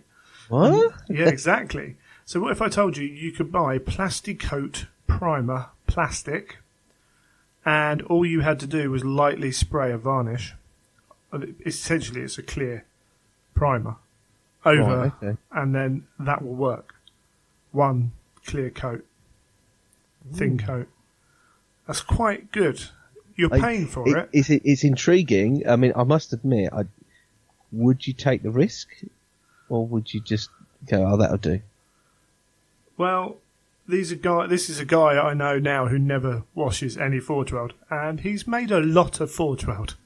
Oh, okay. So it works. I suppose it's a case of how much is washing it a pain for you? How much is that time you want to spend somewhere else? Are you willing to pay the money for buying something else to do it with? Yeah, it's interesting. I must admit, I've never considered that, but yeah, I suppose it depends on your personal preference. I mean, I think I'd still wash things because I'd be paranoid that it might not work properly, or it might cause a funny effect to the paint or something. Sure, I mean, it's just a primer at the end of the day. It just goes down and you paint over the top of a new surface, effectively. Primer over primer, though, I take it you'd have to do. Prime with then prime with it's clear, so you then prime the model. But if it's a very clear, it's like putting a matte varnish on halfway through a model to then do certain techniques to it. After that, it's no different, but you're just doing this at the base stage. And what I might do is I might grab a can of it and just give it a little... He actually brought out a piece of resin that was fairly greasy, and then a bit that he had sprayed, and it was just, you can feel that it's got a coating on it. and that's fine. And you just paint over that. And also, I suppose there is this. I mean, I don't know if you've had this, but sometimes you get a really greasy piece of Forge World. You wash it, and it still feels a bit greasy. I was just about to say that. Yeah, you so get rid you of that. could have that thing of, well, you could wash it and think, not 100% happy. Maybe a coat of that will help. I've heard. The really bad examples is 2 or 3 washes for a piece which has just been soaked in the release agent, and it just kind of seeps out. Whereas this, it doesn't really matter. Yeah. So yeah, I think maybe having a can of that knocking around would be a good thing for most people. That would be quite good. I say if you're quite happy to sit at home, watch TV with the missus or whatever, and wash your resin as it's sat on your lap in a bowl or something, then you're probably not going to change that. But if you're one of these people who's like, I hate washing resin, okay, cool, do that. Away you go, sorted. You've got to leave it to dry for a fair amount of time. That is, it's a few. I think it's properly for quite a while. But again, you just weigh it up, don't you? It's another tool. It's another tool. Awesome. Very interesting. So the main reason we were there at Black Library Live was for the seminars and to talk to authors and editors and arty people. And as usual, there were the names you come to expect. So at this one, we had Aaron Dembski-Bowden was one of the big draws, and his signing queue was redonkulous. So they've got at the moment they've got a semi-permanent stage in Warhammer World where they're doing the videoing for the events. The table number 1 is up on the stage, and the signing booth was in that. So it's in the middle of like the length of the room and a little way out, and the queue came up to level with the store and then down half the room's length, so it hit the wall and then turned around the wall and went halfway down the short wall edge. Oh my word. Right, that was before Aaron was sat down. Oh my word. And I was sitting there, I just turned around and said, I'm glad I don't like signed books by kind of, and it would have to be someone very specific or very special to me to worry about having a signed book. I'm not that bothered. Like, I've got a Pratchett signed book, but that's just because it took 5 minutes while I met Terry Pratchett, You're probably more valuable having a non-signed Terry Pratchett book than you are a signed one anyway. But so it doesn't bother me, and that was one of the moments I was like, thank heavens that doesn't bother me. Because I wouldn't queue up for that. Bless. Yeah, that's extreme. But, signed books is something that people do, it's, and Aaron is not always over this way, so he's always going to attract a bit of a crowd like that. But that's quite noticed cool. On Twitter, he's got a blue tick on Twitter. He has now, yeah. I think I saw that. I went, "Ooh, blue tick!" Quite a few of the authors are doing that now with their Facebook pages, things like that. It just adds a little bit of credibility to and means people. Yeah, can't. but what I thought was quite interesting is with those blue ticks, you don't get to choose to have one. You can ask for one. No, but apparently Twitter don't allow you to ask for one. From what I've been told, Twitter have to they just randomly verify people that they think need verification. All right, okay.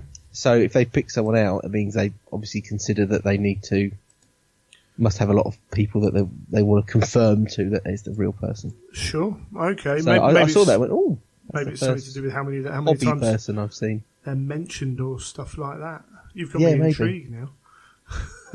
Now I'm like, ooh, who else has got blue ticks? No, I remember I did a little search on it, and there was a thing of where they said that it doesn't matter how many followers you've got or how often you post or anything like that. It's done purely by Twitter, and no one knows how they pick the people out of who they're gonna. So we probably got a Warhammer 40k fan at Twitter somewhere. Yes. I would say so. It might have something to do with links across different things or whatever. But if we have, Greg Down with a blue tick would be amazing. And Neil Paints with a blue tick. Yeah, whatever. How much the Imperial Truth with a blue tick? That would be maybe pushing it. Maybe. Like Greg Dan isn't pushing it, but you know what I mean? Yeah, so, we got them. We had Neil there. We had various other people there that were awesome. First seminar that I went to, and there were 3 larger seminars and 1 smaller seminar. So on going in, some comments were made that you were limited to 40 people per those small seminars. And as you walked in, if you wanted to go to them, you went off to the right to get your ticket for them. They had an actual paper copy of the ticket. And so there were some comments going up, only 40 people, rah, rah, rah, rah, rah, it's elitist again. And we're just hearing this a lot now. I can't remember how many tickets there were, but you were only allowed to go to one event. So that's 120 tickets. Now, that room fit 40 people. Literally fit 40 people. You walked over the bridge into the main building. Yes. And it was the room right in front, and it was 40 people. That was it. Couldn't actually fit any more in that room. So what do? Do you take that to a bigger room? Well, actually, being able to see the screen, being able to kind of deal with that, because I think that's where they did the Graham McNeil Q&As, I believe. I could be wrong on that.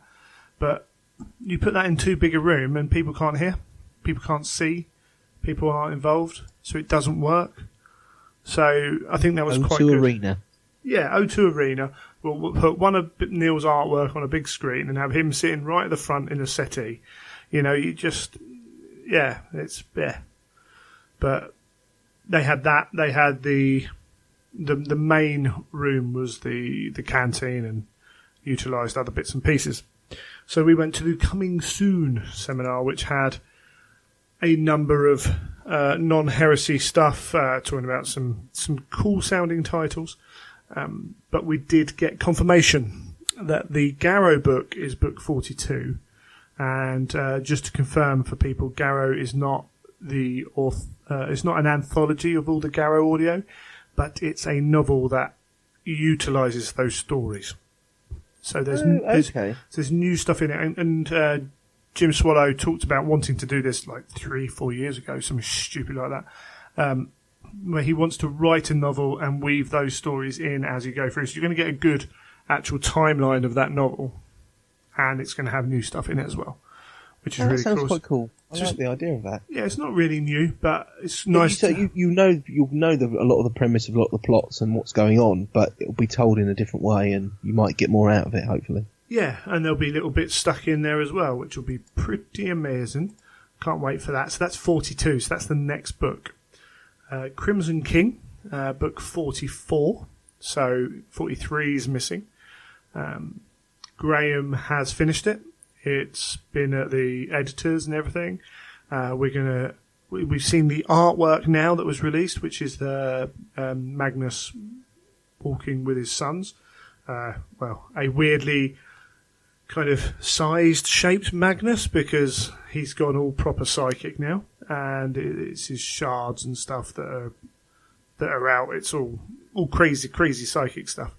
And I think Graham actually said somewhere, and I'm not too sure if he was supposed to or not, but said something about a summer release. So if we look at maybe, because Master of Mankind released the weekend, so you're looking at December, January, February maybe for Garrow. Oh no, there's 3 books.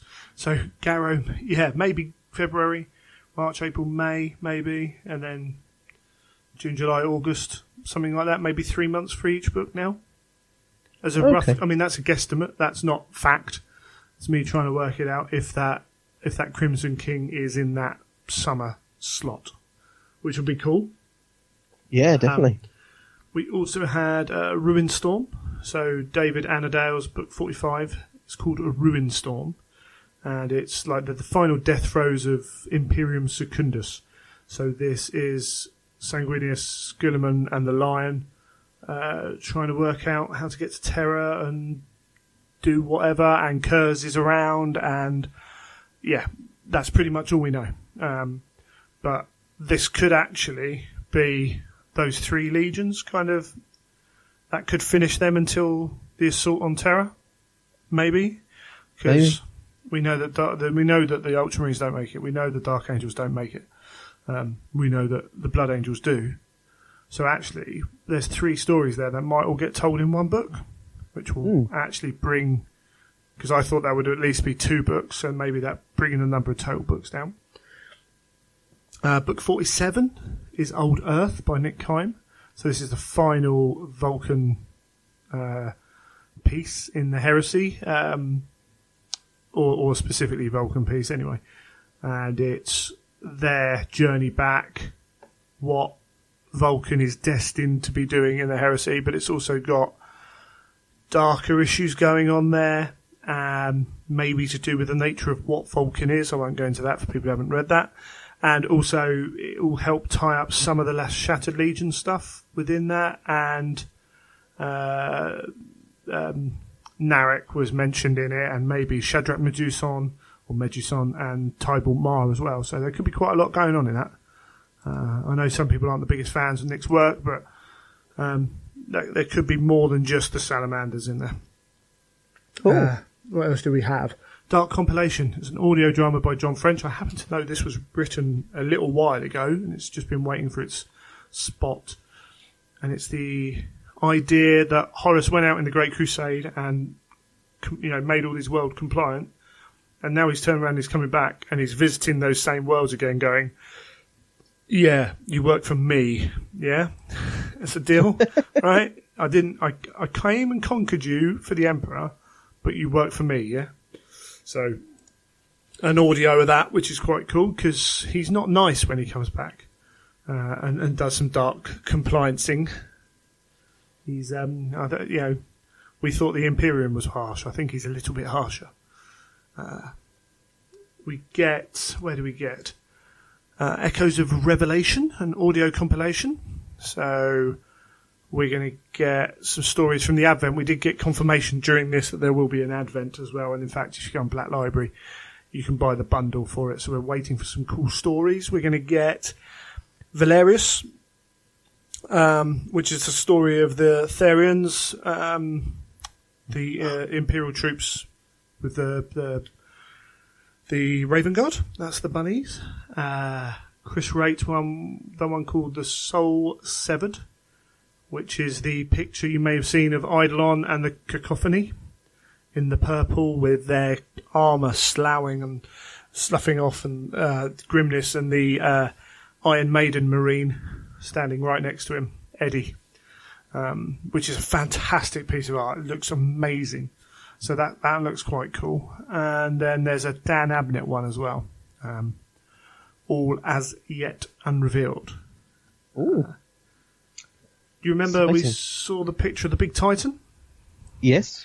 Yeah, so that's in the calendar, which I've got now, which is cool. That is called The Binary Succession. It's an audio drama. And it's the founding of the Adeptus Titanicus, and the posturing on Terra as the Imperial forces are like, we need to go to this place and fight. And the Titan legions are like, yeah, we're not going there. So, some tension going on, which is pretty cool. And the place they're actually going to be sent to is Beta Garmon, which is a very small piece of text from an old book, which is one of the major milestones on the road to Terra. And basically, it's like it's the gate that Horus is using to get into the Sol System, and he manages to convince a load of Imperial forces to come and fight him there. So it turns into this huge meat grinder before the Sol System. So we're probably going to get a story about that as well. And that's before we get into Terra. We pushed for a total number of books. We didn't get a total number of books. There will be in Heresy. As you can see, we had 42, 44, 45, and 47. Books 43 and 46 haven't been named because their order might change depending on when they're ready. So I'm going to assume off that one of them at least is an anthology. Because that makes sense in it being sort of around, maybe both. Again, that's assumption. Nothing can go wrong with assumption, right? It's fine how it happens. And we've got plenty, actually, we've got a lot of stories there, and that could be over a year's worth of releases. You think, so Garrow's 42, we go all the way up to 47 with Old Earth. I mean, they could release, 5 next year, 5 novels. That would be quite a lot. But the audio, and I expect some other bits and pieces to come out of that as well. But that's pretty awesome. And then on the other side of the heresy thing were the Primarch novels. So Perturabo by Guy Haley will deal with the young Primarch.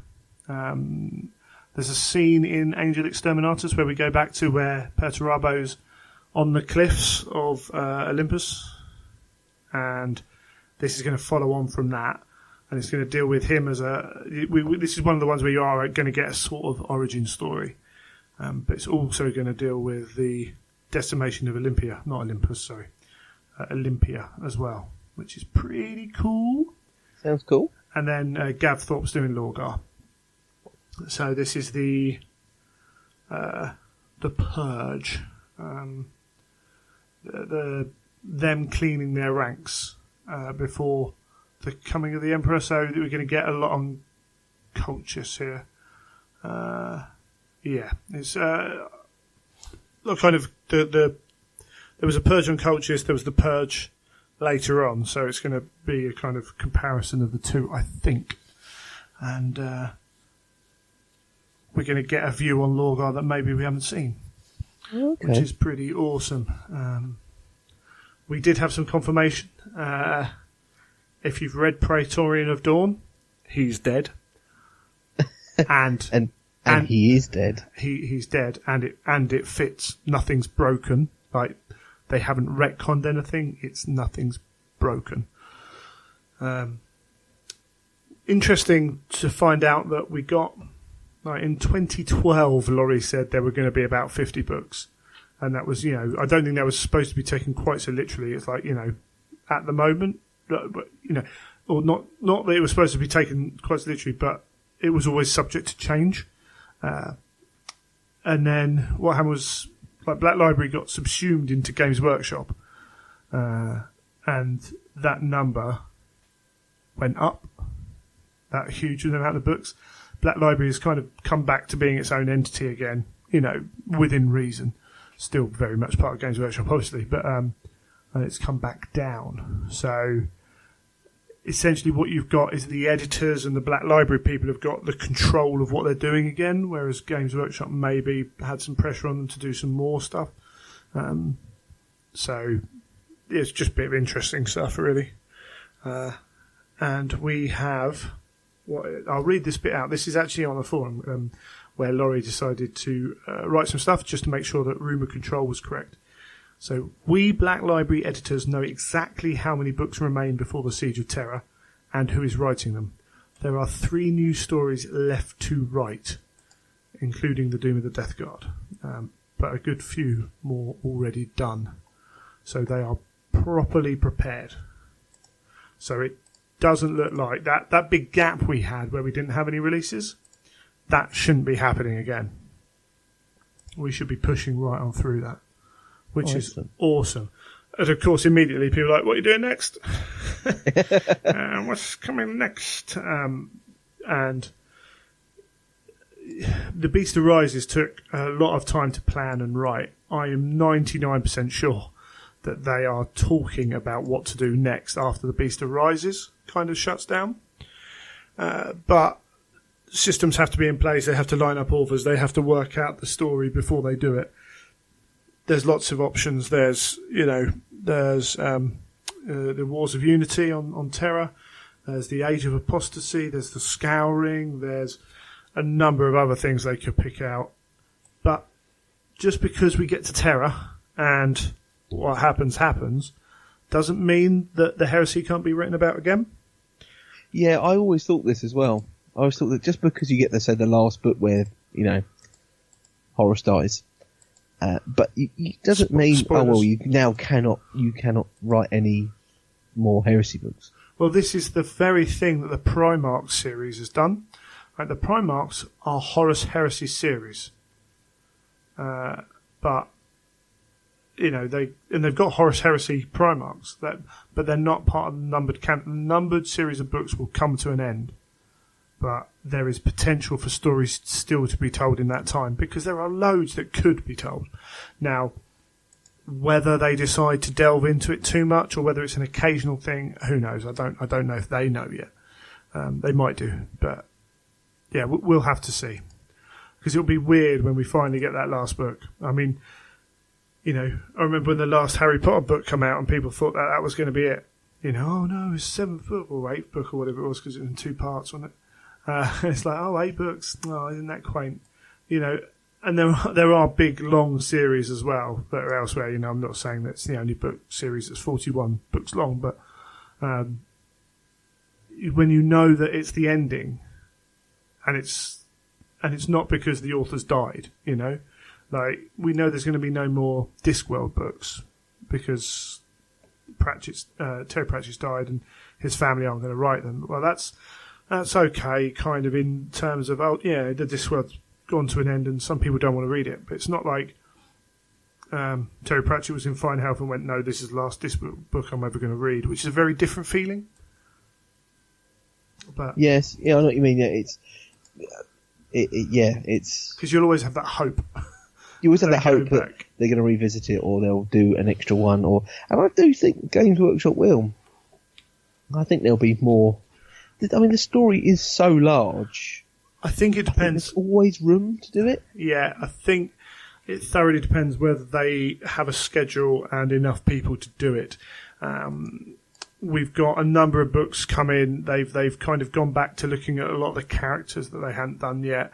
We've got a couple of Inquisitor books coming out next year for 40k or somewhere in between.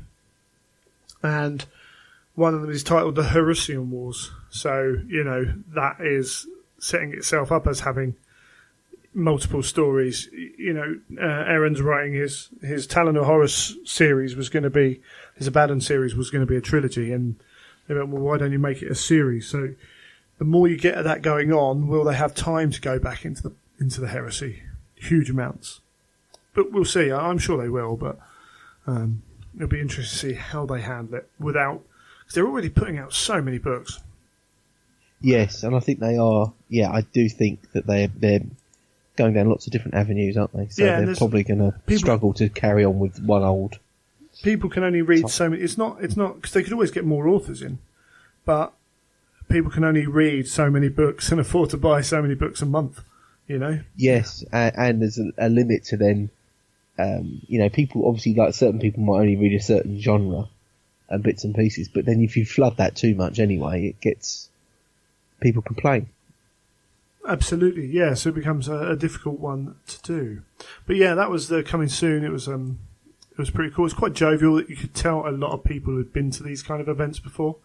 A lot of quite humorous comments, and plenty of people who know Laurie particularly, or the way he acts. And Nick was pretty good on that as well. But yep, it's all awesome. From there, we went straight into the artwork seminar, and I posted all these pictures on Facebook and, well, certainly Twitter anyway. I was a bit reticent about getting this one, but I did want it because they normally show stuff that they don't like in other seminars, and I was like, hopefully there's enough in there for me to enjoy it for what it is as well.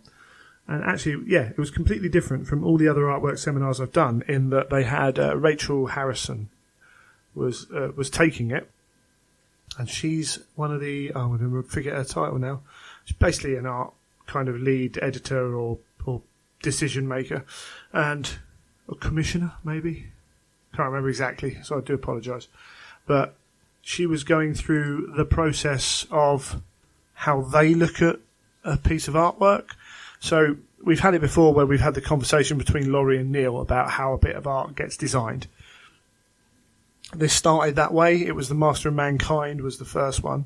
And we had Aaron, he said in various things in the interview with Kenny Lowe on Combat Phase as well, he had a very definite idea for what he wanted as the front pose, the artwork and the pose, and it's a very old Adrian Smith piece of art, I think, where the Emperor's on a piece of rock with the custodians around him.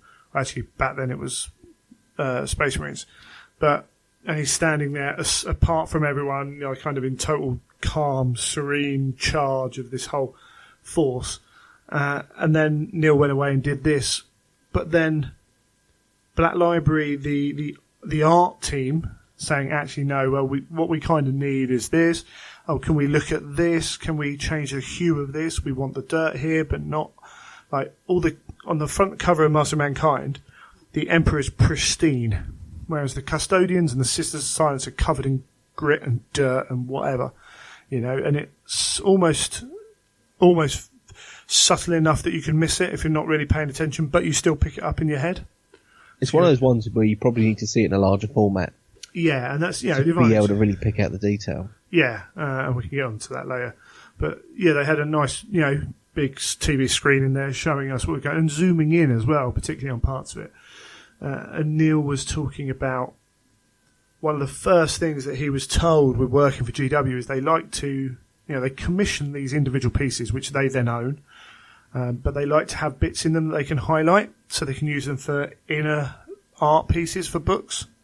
So one book cover can actually supply the cover of a book and 3 or 4 other little bits and pieces. And there might be a small little image in the corner of a page. It might be something slightly larger. So Neil very much goes in, because it's all digital on layers, he can just go in and in and in and make the the smallest face on that actually a fully workable, beautiful face, so that if they want to crop and enlarge a piece, they can still use it.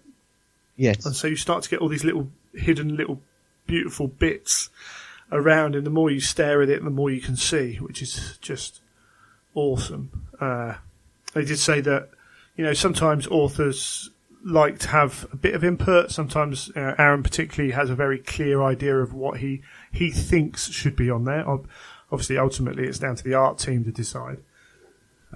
But we have the webway on that one as well. So there's one bit in the book where some people are walking along the floor of the webway, and from there, where they are, they perceive that the people they're walking with, some of them are actually walking along the wall of the webway, because the webway is just this weird kind of thing that doesn't really exist in normal dimensions and time and everything else.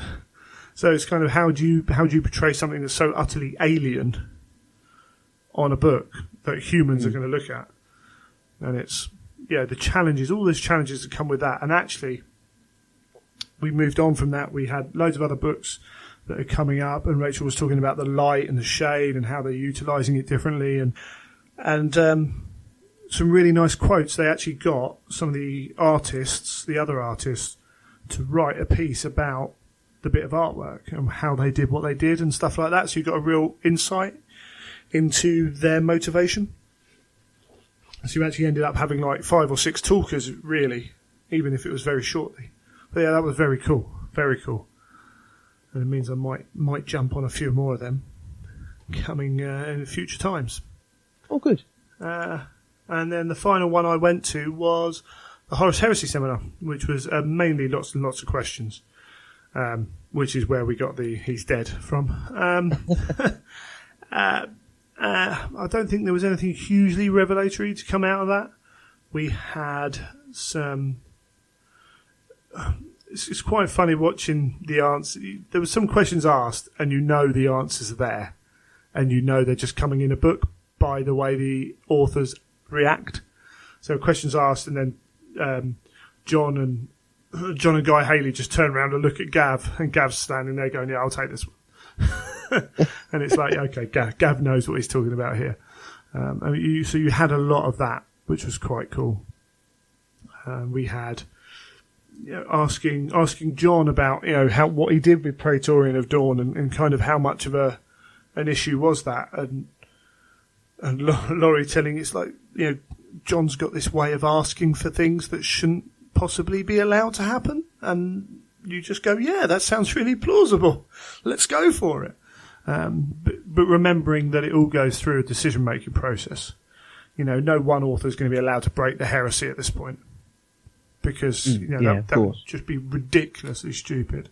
But yeah, there was nothing majorly, revelatory in that, but some little nuggets coming out, just some more ideas of what's going on. No one really asking of those usual awkward questions, the one bloke who asked about the Lost Legions and stuff like that. So that's always good to hear. But yeah, that's pretty much the Black Library Live. Bugman's is mega busy. So whenever you have an event at Warhammer World and there's a set lunchtime, everyone goes to lunch at that set lunchtime. You know, unsurprisingly. I came semi-prepared with some food and was instantly jealous when I should have gone to the Tesco's in the morning and got more food because there was just no point waiting for food at the bar. No. You're very limited, aren't you? Yeah, you know, you've got four bar staff, but you've got hundreds of people there. And it's, sometimes it's just a struggle to get a drink. So having, a bottle of water and at least some fruit on you or whatever just to nibble on is pretty cool. But you've still got that time potentially to grab people as well. So, if they're not marching straight past you, then, and the author's just standing there chatting, there's a chance that you can ask a question there if you're polite and what have you. And in doing that, I managed to grab Laurie and we talked about the support we're going to have for the charities going forwards. And I said, any chance of hooking us up? And he walked out back, and the hanging posters that they have, they're 2 meters long. And I think it's 80 centimetres wide. Like the hanging kind of displays the cuts of the art of the books. There were 4 of them being chucked away. So he managed to rescue them for me. So we got brilliant. Master of Mankind, signed by Aaron and Neil. We got the Sons of the Forge cover, signed by Nick and Aaron. And Neil. No point getting Aaron to sign it. And there's a Beast of Rises one, and there's the Primogenitor one as well. So at some point, we are going to be putting up some raffles. Now, I figured that's the best way, fairest way of doing it, rather than definitely person with the most money wins. It also potentially generates a bit more from people buying tickets. So what I'm going to do is I'm going to get one of them and either a CD or a book as well, and we're going to have 2 prizes for the first little raffle, and I'm just going to do them kind of constantly, I think, going forwards. Fantastic. Yeah, so massive thank you to Laurie for sorting that out. That's really great. For GW for letting us do it, and for Aaron and that for jumping on and signing them as well, because, that's really cool of them to do that. For giving up, it's only a little bit of time, but still you're asking them at the end of the day where they're working, so massive thanks to them. But yeah, it was really good. Loads of cool people. I taught 3 guys how to play Blood Bowl on the Friday night because the store manager, the guy working in the store, wasn't 100% au fait with it. But they're good guys. I know them from the Heresy. In fact, one of them has a blog. He does book reviews, Track of Words, so you can check him out. He's just put his Master of Mankind one up, which is pretty cool. So I hang around with those 3 guys, but there was plenty of other guys. It's brilliant. The really good thing about these events is you talk to people, you meet them again and again and again. So the people from Convention Secundus last year, they were all hanging out on the Friday, hang around with them for a little bit. Got to know 2 or 3 more of them this year. I'm not hugely into that group because I'm not a writer, but kind of on the edges of that, which is cool. And yeah, they'll be some of them will be at the Heresy Weekender, and some of them will be at the event that was announced right at the end of the night, which is the Black Library Weekender next year. Confirmed. No dates yet. I was going to say no dates. I didn't think there was a date confirmed. No. In fact, I kind of went up to the gent who announced it, Paul Lyons, who's, I don't know his exact position, but he's management kind of level, which was cool to have someone like that there. They said that seeing the support for the event, confirmed that they want to do it. I don't know how true that is, but if it is true, that is cool, You've got to support these things. That's how businesses know that they're going to be supported in the future. And if it's true that Black Library Live, they really push for it to come back because of Convention Secundus, then full credit to those guys. Maybe Black Library Live was going to come back this year anyway, but I think it kind of nudged a few people into making sure it happened. So Black Library Live will be people who went to Black Library Live will be able to get their tickets earlier for the weekender.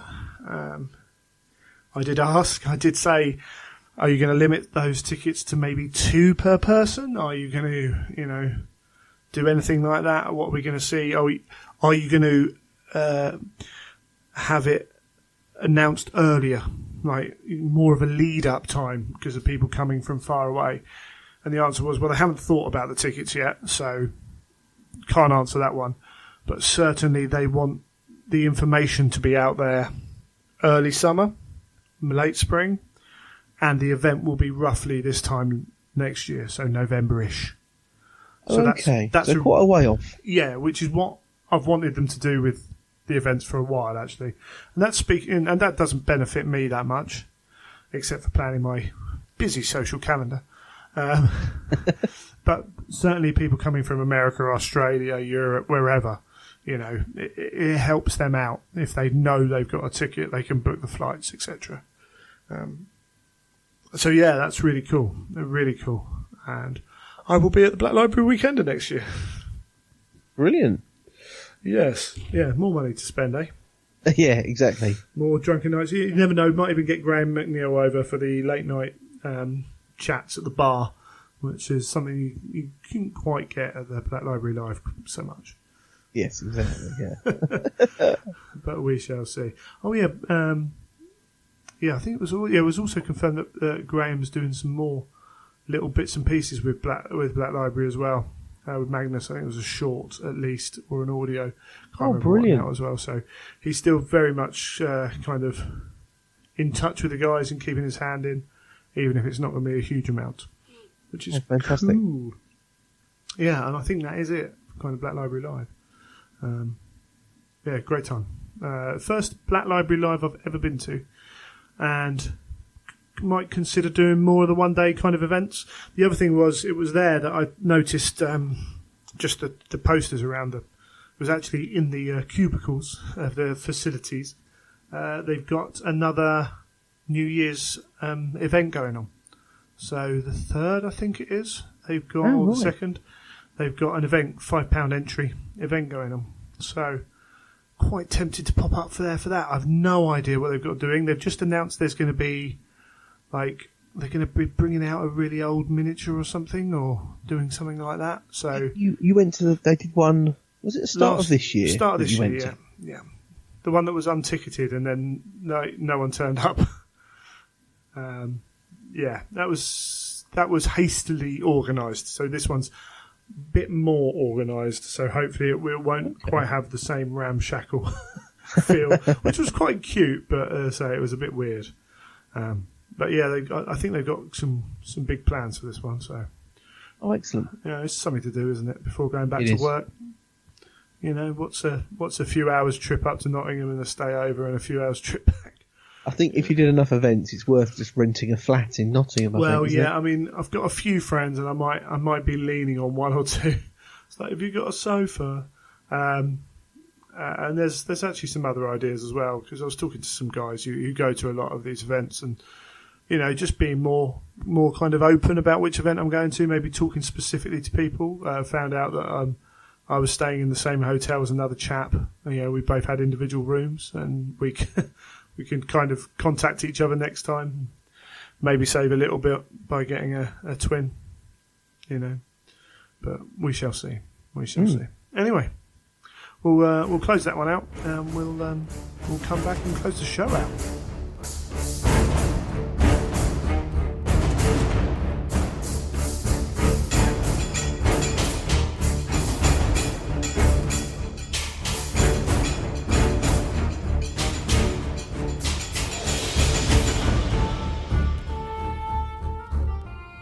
Right, well, that's another episode done. Hopefully you have enjoyed it. The FAQs, that kind of chat, I think is always a little bit difficult to judge, but I feel it's got to be talked about. I feel that it's good for us to talk about these things, because it's an important part of our hobby, isn't it, the gaming side? And I think these things do affect the gaming side. Some may say not massively, but others would say hugely if they've got a list that's maybe all melter bombs. But I think it's important that we go through them in detail. Well, I find mainly if you don't have the conversation, you sometimes don't realise how much of an issue it is for some people, or how little of an issue it is for some people. Well, I think, some lists, if you haven't got any melter bombs in your list and you're not running, say, vehicles that are prone to them, you probably think, what's the big deal? But if you always play that player that has a knight and 2 Leviathans in his list, and your only way of dealing with them is a load of melter bombs, you're probably a bit annoyed. Yeah, and it's not even just that. It's more almost finding out that there's another rules change in there that really affects people. So if you don't have these conversations, if it's not out there, then you're not aware that actually, oh yeah, this has changed and that does that, and oh right, does that mean, how does that affect us? But it doesn't affect us. I'm actually very bad at keeping up with rule changes. Because you sort of once I've read, say, the book and stats and things, they're very much ingrained. And then when they do release these FAQs and these alterations, often I don't pick them up for a while and go to play something and someone will say, oh, you don't do it like this anymore. And then you're reading it, oh no, you are right, yep. And then sometimes it's a bit of re-education halfway through a game. Yeah, particularly if you don't play a lot, it becomes much more difficult to get them in past your old memories of rules and everything else. So, yes, yeah. Hey, it's all groovy. We did announce in the Black Library Live part that we will be doing the giveaway for the charity. We're still doing the 10% of everything that comes into the podcast will be given away. We're going to choose that Master of Mankind poster. That is, so it's 2 meters tall, but the bottom of it can be just chopped off if you need. And you're not going to miss a huge amount because it's mainly just black, the bit that hangs on the floor. So the signatures are all right at the top of the poster as well. So Aaron and Neil signed it up there. I'm also going to chuck one of the audio CDs on there. I can't tell you which one because they're not right in front of me at the moment, and I didn't get that organised. But what we're going to do, quite simply, is we're going to get you to send money to a PayPal address, and if you want to send it for as friends and family, then that's cool. If you don't want to do it that way because you're a bit worried about it, might want to claim it, that's fair enough. But what we do is each whole pound that comes through to me will have a ticket for the raffle, and we'll do 2 prizes. So if you do £10 and you don't friends and family it, obviously that's not going to come through as £10. That will come through as £9, whatever, once the fees are taken. So we'll count that as 9 tickets. I think that's the fairest way of doing it. Yeah. And we'll collect them all together and we'll run this for, let me think, let's put an arbitrary date on it, shall we? The 10th of December? Yeah, that sounds good. So up until the 10th of December, and then it will be drawn on the 11th of December. So you'll have till midnight GMT. And we'll draw that for the winner and the second place. And they will get posted. I'll post them anywhere in the world. I've got at least one tube postage delivery system for the poster, so I won't have to fold it up. I'll have to get a couple more for the other ones. But yeah, we'll do that one, and then what we'll do is we'll just have another one after that, I think, and we'll keep going that way, and see what we can do, and we'll spread them out a little bit. We don't want to use them all up in 4 months and have nothing to do in the summer. But as I said, there are a number of people at GW who seem keen to support the idea, so fingers crossed we can keep getting little bits and pieces. That'd be great. We shall see. So the PayPal address, I'm going to write this down. It's going to be on post on Tinterwebs, and I'll put it on the forum. I'll put it on our website. I'll put it on the forums we use, 30k forums, and the Facebook groups. Put it up on Instagram and things like that as well. Yeah, and Twitter. We'll have it everywhere. But I won't say the PayPal address now because it will just confuse people. But we'll go for that, and we'll work that out now. I think that's. I want to keep it fair. I don't want to, particularly when we get to things like Neil is talking about painting up the model. I don't want it to be highest bidder wins, because that just plays into hands of people who earn more money, which is not always kind of A, it doesn't always generate the most money, and B, I want to give everyone an equal opportunity to kind of grab it. Yeah, the people who earn the most money can still put loads of raffle tickets through, but there's still that chance that it might not be them. So, a little bit even. So yes, keep an eye on the Twitters, keep an eye on the Facebook, and we'll have all that out over the next few days.